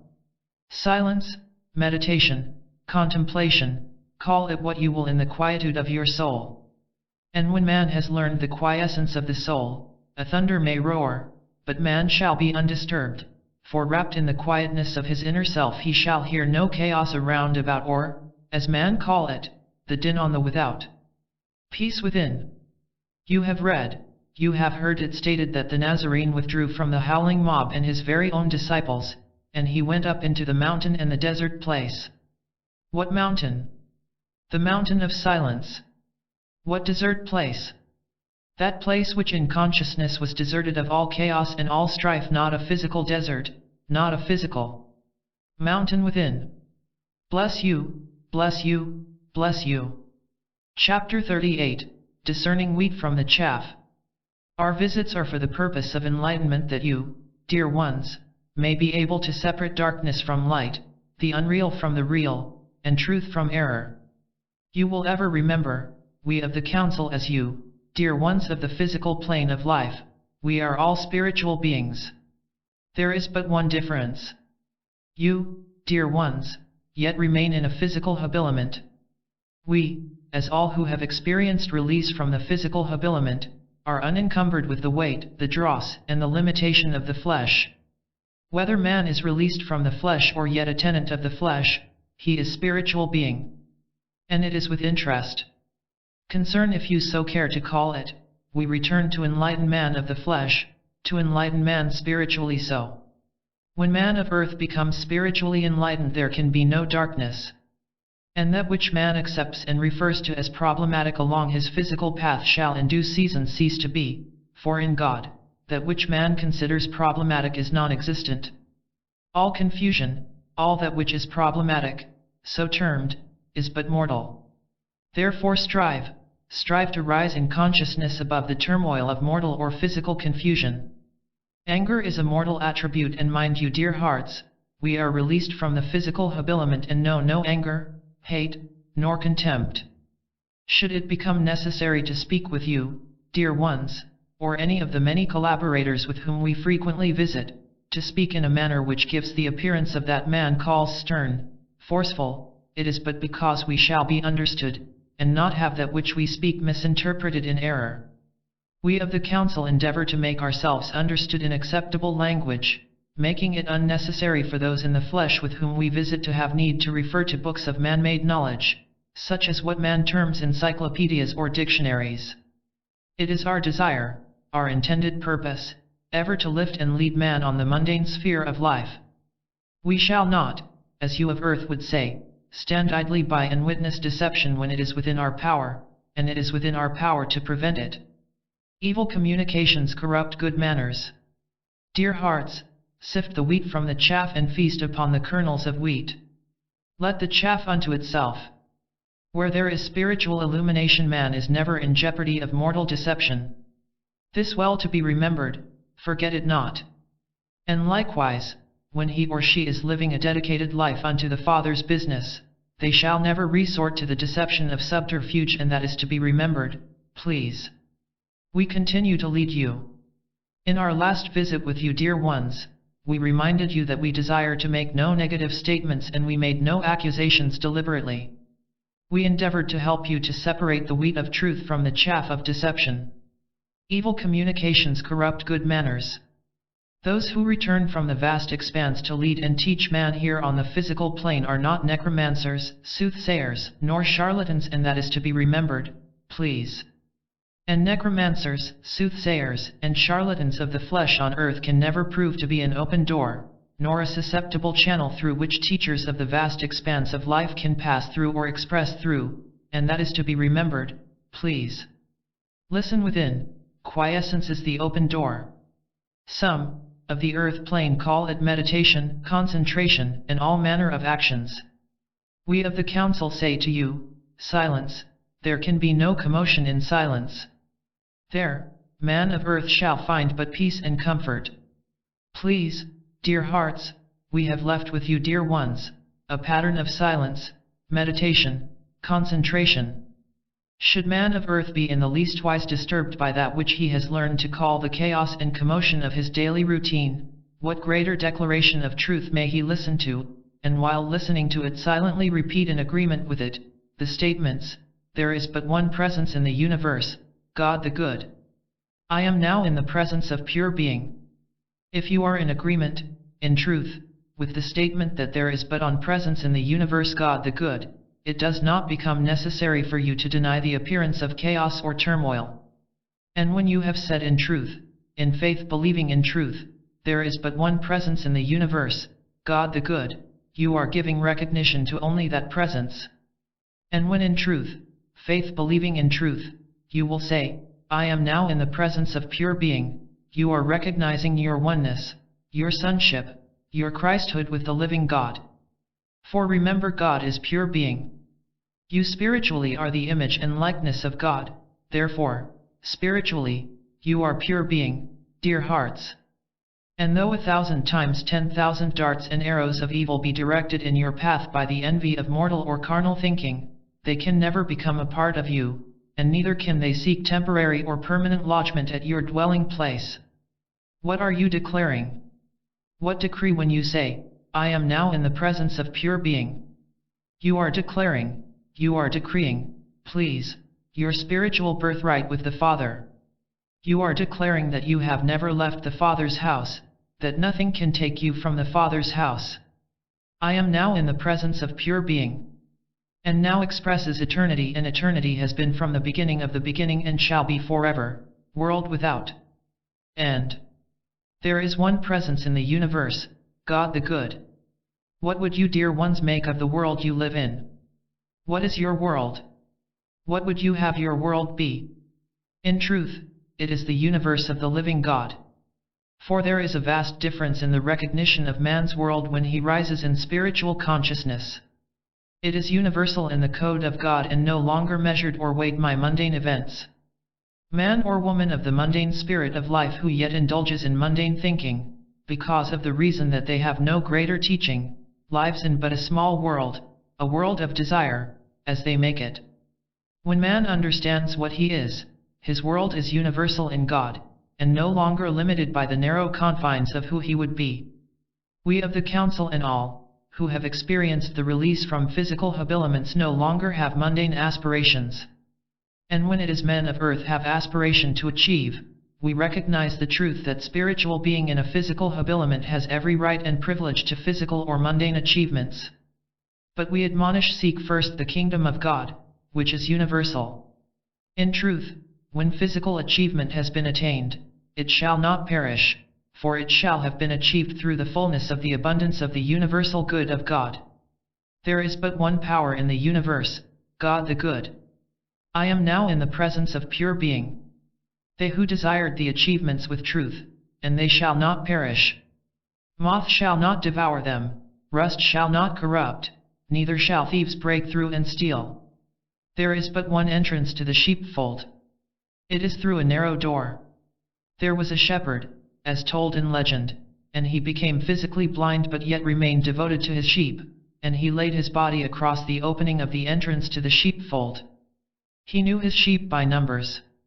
When it came time for the sheep to enter the sheepfold, he raised his hand and he felt each sheep that entered, lest there perchance would be a wolf among them. It is the legend of the blind shepherd. God is not blind, dear hearts, yet the physical shepherd deprived of his physical vision loved his sheep and he said, I shall count them as they enter. God loves his sheep and God is not blind, but it was the God love in the heart's consciousness of the blind shepherd that willed to protect his sheep. He was a steward of the sheep and he was employed by a man whom he called his master. He was custodian of the flock, dear hearts. You dear ones, are not physically blind and we shall not permit spiritual blindness. We shall not permit spiritual blindness to interfere with the peace, quiet, and harmony of your soul's consciousness. For when we are aware that mortal man, still feasting upon the 5 physical senses and its roots of deception, would seek to betray the God of all life, do not fret, dear hearts, we shall not stand idly by and see he who has become blinded to truth, and faithless to the sheep who have been entrusted into his or her care, deceive his sacred stewardship by mortal deception. We love you and we have compassion upon you and with the deceiver as well. Blessed is it that rebirth is an established, undeniable truth. For it grants even the deceiver the blessed opportunity to return and labor zealously, lovingly, truthfully, in the field and vineyard of God. Repeat silently and knowingly, meaningfully, please, when you say there is but one presence in the universe, God the good. Mean it. Know it, accept it, receive it, appropriate it, dear hearts. I am now in the presence of pure being. Mean it, know it. What other presence can there be, and what other manner of being can you be with the decree, the declaration, the proclamation, I am now in the presence of pure being. For remember, you are spiritually the spark of the infinite. You are pure being. Thus you are declaring the truth of your identity with God pure being. Chapter 39, The Christ Light is the Acid Test. In the 7th chapter in the book of Ecclesiastes and the 25th verse, and there you shall receive the key, if you will accept it and ponder upon it, the key to the storehouse of infinite wisdom. For you shall then be able to separate the wheat of understanding from the chaff of mortal intellect. It is well for man to study, but let man ask for divine wisdom enabling him to understand that which he studies. Study becomes a folly, it becomes a madness to man's thinking when he does not divinely understand that which he studies. Unless it is divinely understood, it remains buried and hidden in the recesses of that which man refers to as occult. It remains hidden. When man of earth in his objective thinking, indulges in destructive criticism, he passed the indulgence of his objective thinking to the subjective chamber and can expect no other reflection from the subjective other than that which he has therein implanted. It hinders spiritual growth. Just recently we spoke to you dear ones relative to objective thinking, subjective memory and the superconscious or God mind, and we used the term, the spirit is willing but the flesh is weak. When the king sits upon his throne and rules his subjects, he expects his subject to be obedient to his rule. And when that which the subjective mind has received and returns to the objective thinking, it is as the king expects, in fact, demands that the objective thinking become obedient to his command. And when the objective thinking becomes obedient to the subjective and confusion arises along the life's path of man because of that which the subjective mind has commanded, man then is prone to blame his neighbor and make accusations in every manner and direction, but that which he has created for himself. But the superconscious mind or God mind continues to knock upon the door. The Christ mind says, "Let me in, let me help you." And the door upon which the God mind, the Christ mind knocks, that door has no latch upon the outside, it must be opened from the inside, that the God mind or the Christ mind might manifest. How shall you open it? Read the 25th verse of the 7th chapter of Ecclesiastes, dear hearts. How shall man proceed? When he receives the spiritual beauty, the spiritual significance of the verse, he shall proceed with right thinking in his conscious or objective mind. Thus the thoughts of beauty, eradicating all thoughts of antagonism, debate, theory, and beholding in desire to become conscious of his oneness with God. He shall then eradicate all confusion from the subjective mind and fill it with the desire for spiritual illumination, God illumination, Christ illumination. All the knowledge that he has acquired, he shall breathe with the desire for spiritual illumination. Then knowledge shall become wisdom. Wisdom shall become understanding, God mind, Christ mind shall be free to manifest. Doubt shall fly out of the door and the window. Antagonism shall cease to be, and man shall no longer live in a state of mental madness. For as the verse stated, he shall have separated himself from the folly, the foolishness of madness. Education, yes, by all means. What would be the advantage of we of the council to speak with you, dear ones, or with any of the many collaborators with whom we have the blessed privilege of visiting, if education was unnecessary? Listen to the wisdom of Solomon when he said, "Get wisdom, get understanding, and forget it not." Wisdom is the principal thing, and with all thy getting, get understanding. Acquired knowledge can become wisdom when it is spiritually understood, and because of spiritual understanding of that acquired knowledge, it became spiritually applied. That is seeking the Christ along the path of regeneration. Mortal intellect can deceive, dear hearts. But when it is placed in the presence of the great white light of the Christ and tarnishes not, nor disintegrates, that knowledge then becomes wisdom. Man of earth refers to putting certain objects, certain people, if you please, to what he calls the acid test. The Christ light is the acid test of that which is acquired through the channel of mortal intellect. The 25th verse in the 7th chapter of Ecclesiastes, I applied my heart to seek and search, I applied my heart. Bless you 1,000 times 10,000 if you have listened attentively, without an antagonistic thought. Antagonism is the first step to rejection, dear hearts. If you have listened patiently with a receptive desire, from memory's pages you shall recall the words we have left with you. We love you, and we have promised you that we would not stand idly by and see you deceived or mislead, and that is not only referring to the deception and misleading of mortals as you understand them, it is referring to your own thinking. Be not deceived, evil communication, corrupt good manners. Bless you, bless you, bless you. Chapter 40, Divine Intelligence. Greetings. We speak the world of life, the world of light, the word of pure being to those whose physical temples are in need of peace, power, health, and every good portion of God's abundant spiritual riches. We speak the word that quickens, illumines, and heals. You are now in the presence of pure being. You are conscious of the healing, cleansing, regeneration power of spirit, renewing your mind and body. Arise, come forth and live. In the name of the living Christ of God. So be it. The collaborator who fully surrenders in love, without fear, with but one desire to serve God and his fellow man in service of God, becomes a channel of expression for disincarnate teachers, who desire to share the message of light, life, and truth. It is unnecessary for the collaborator to possess or to have ever possessed intellectual knowledge. The greater the desire in the collaborator's conscious mind or objective thinking in truth, the greater is the opportunity for the wisdom and intelligence of the disincarnate teachers to express through that which man of earth knows as the subconscious or subjective channel. Willingness because of devoted desire in the conscious thinking of the collaborator, renders the subjective channel, so-called, devoid of any intellectual, and may we use the word clutter. Disembodied teachers do not depend upon any knowledge whatsoever accumulated by the collaborator. The less the collaborator has delved into intellectual knowledge, the greater the opportunity for the disembodied teachers to bring the message of truth.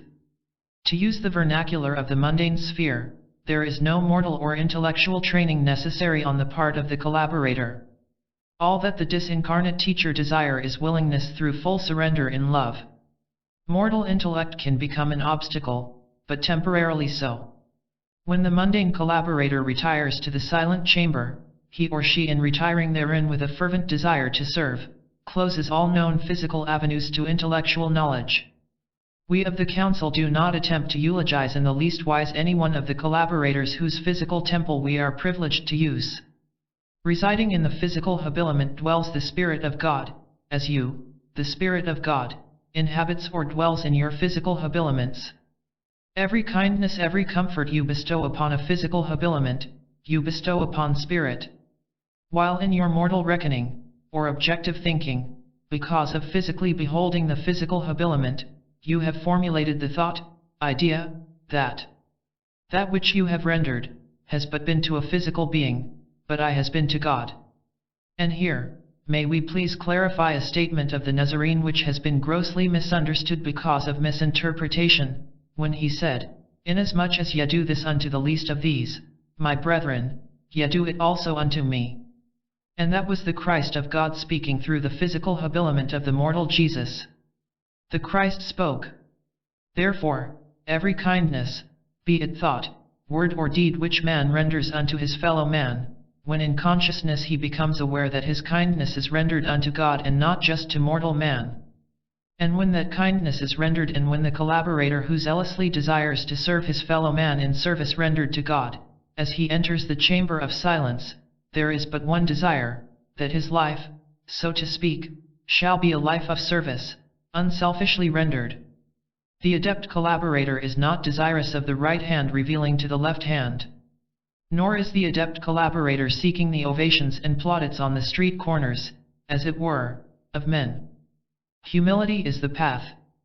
Many are they who are willing to live mortally so unnoticed and satisfied with, if it needs must be with the crumbs that fall from the table of those who have the loaf upon the table.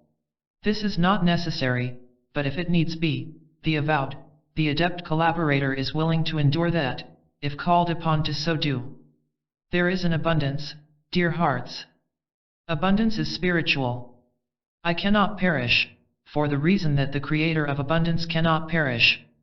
And woe betide unto the man or woman of earth, who in your mundane vernacular takes undue advantage of any kindness in thought, word, deed, or action, that you, dear hearts, or anyone else of the mundane sphere renders. Woe betide unto that individual, for remember, life is endless. And therefore the Nazarene likewise spoke in truth when he said, "Forgive us our debtors as we forgive our debtors." In your holy writ you will read a narrative in this wise: there was a man who owed a sum of money to his master, and he went unto his master when the sum of money was due for payment, and the master dealt kindly with him and demanded not payment of the money. He said, "Go forth, my son, and worry not." And the man went forth, and while traveling along the road he met a man who owed him a sum of money. He had forgotten how the master had dealt with him, and he demanded of the man the payment of the money and placed him in bondage until the debt was paid. The news of the act came to the master who had freed the one his debt. The master sent for that man, and he said to him, "Why have you dealt unkindly with your fellow man and placed him in bondage, until he has paid you? Were you in like manner dealt with?" And the master placed him in bondage. Now this is a story the Nazarene related. Who masters who? Who is the master? Is not each man a master unto himself? How does man use mastery? Graciously. Graciousness is the experience. Unto he or she, who uses mastery ungraciously, ungraciousness is his reward. In the ancient Aramaic writ, this statement was made: "I am the center of the universe, from me all things radiate, unto me all things gravitate." And the early translators placed it to read in this wise: "As ye sow, so shall ye reap." Each lesson, as we have endeavored to leave these lessons with you, dear hearts, do not bear any semblance of any record which FRATER ACHAD or any other collaborator has recorded in the subjective mind, because of acquired intellectual knowledge. Each lesson has come to you through the channel of divine intelligence. As you refer to previous lessons we have left with you, you shall receive enlightenment as to intellect and intelligence. Now remember, man is spirit. There is but one spirit, and that is the Spirit of God. God is not a spirit, God is spirit. And therefore man, his image and likeness, is spirit, not a spirit. Man is one in the oneness of God. All intelligence is of God. It is divine. Each teacher who passes the lesson of truth, light, and love, has at some time or other, as you understand the term, traveled the physical path in the physical habiliment, that he may have experienced the blessedness of divine intelligence. Are you experiencing it, dear hearts? Is life's path a wee mite sweeter to you, physically so? When circumstances, conditions, bring about experiences along your life's path, have you gained a spiritual understanding wherewith you may deal with the experience? Do you still walk on a darkened path, or is your path brighter? Are you experiencing greater happiness, or are you still, in your thinking, inclined to experience seasons of remorse and sorrow? What is divine intelligence doing for you? Are you separating the wheat from the chaff? Are you able to distinguish the wheat from the tares? Are you able in truth to say, all man, one in spirit, and in truth in God? And in so beholding man, do you yet have fear of what he, because of his lack of understanding of his oneness with God, may do to you mortally so? Unregenerate man cannot injure you. You need have no fear of unregenerate man, when you do not behold him unregenerate. When you look beyond his unregenerate state and behold him, the image and likeness of God, as you are the image and likeness of God, you are beholding man in his pure estate. And when you hold in consciousness man in his pure estate, there can be no harm befall you. Remember the little story of Buddha we have related to you. Buddha did not accept the gift, do you remember? He beheld the one who would vilify him and persecute him, he beheld that one, the image and likeness of God. He did not accept the mortal accusations. Likewise, have we not frequently stated, please, render unto Caesar that which is Caesar's and unto God that which is God's. And, when man would seek, as you would say, to take advantage of you, behold not his mortal limitation. For if you do, in your consciousness you are accepting his mortal limitations. Buddha did not accept. What are you to behold and accept? What you accept, needs to be appropriated. Therefore, Buddha did not accept, and there was not for Buddha to appropriate. He said, you are my brother. I am your brother. Yes, yes, dear hearts. Man but becomes a part of that which he beholds. When man beholds the beauty of spirit, which is divine intelligence made manifest, that he appropriates. May we use this term to a very good advantage. Do not fear, do not doubt, doubt and fear are handmaidens. Would you say to we of the council, how am I to know? May we answer you in this wise. What are your intentions with your fellow man when you are dealing with them? How do you expect from the manner in which you conduct yourself with your fellow man, that your fellow man shall accept you? That is the answer. Remember, the Master released the one who felt an indebtedness to him and sent him forth. But the one who was released did not deal as kindly with the one whom he held in bondage for the debt that one owed him.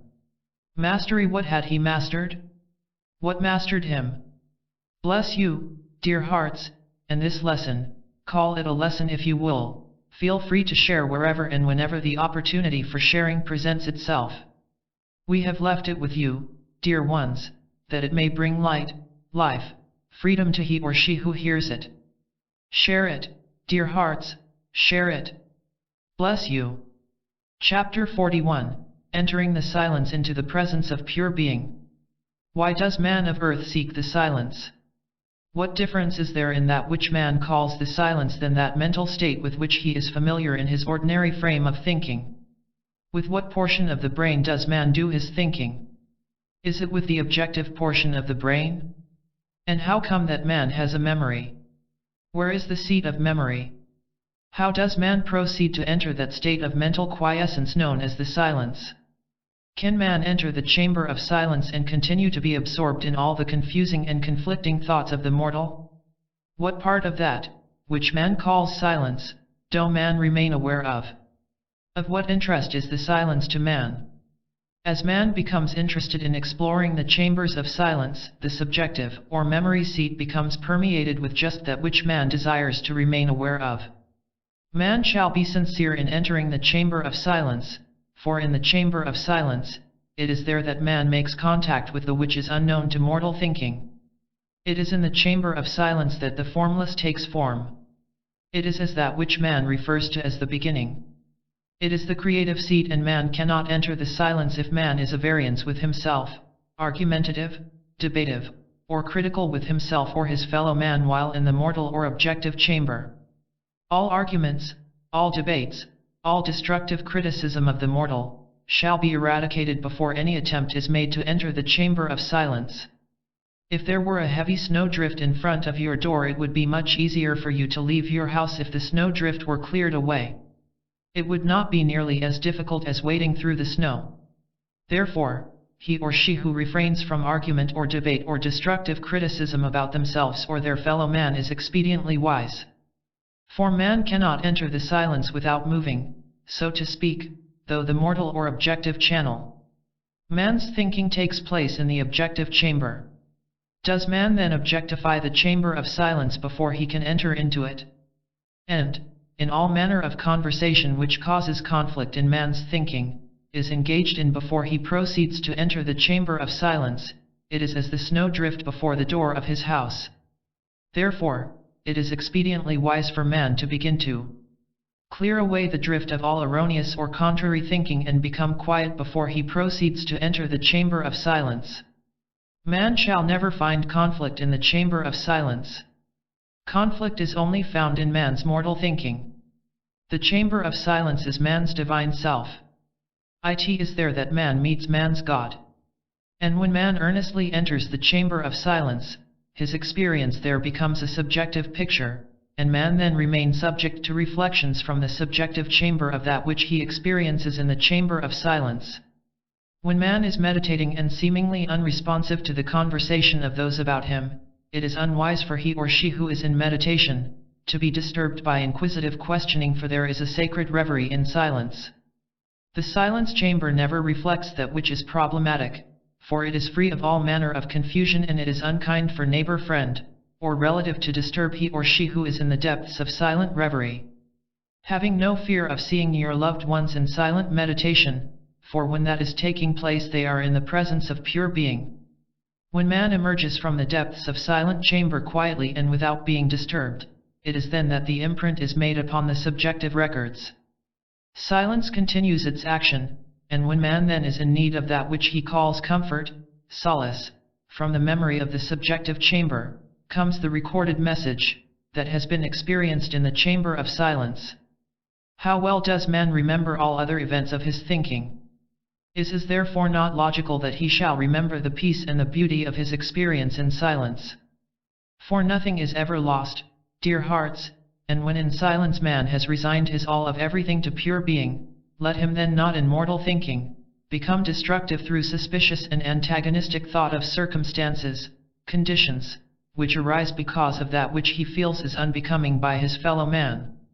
The Nazarene was expediently wise when he said, "Bless those who persecute you and revile and say all manner of evil against you, for in so doing, dear hearts, you are heaping coals of the purifying fire upon them." But when man becomes displeased by that which he calls the conduct of his fellow man, his but becoming a part of that which displeased him. But when he blesses his fellow man and in the presence of pure being, prays with his fellow man, though his fellow man may be wholly unaware of it, consciously so, yet he who prays for his fellow man is elevating his fellow man in the presence of pure being. You may say it is well for we of the council so to speak, because we are no longer a part of the confusion of the mundane sphere of life. As tenants of physical habiliments, we grant you, we are no longer a part of mundane confusion, but we are concerned with those who are, and if there is restitution to be made, which there is, then it becomes necessary that man of earth be taught how that restitution is to be made.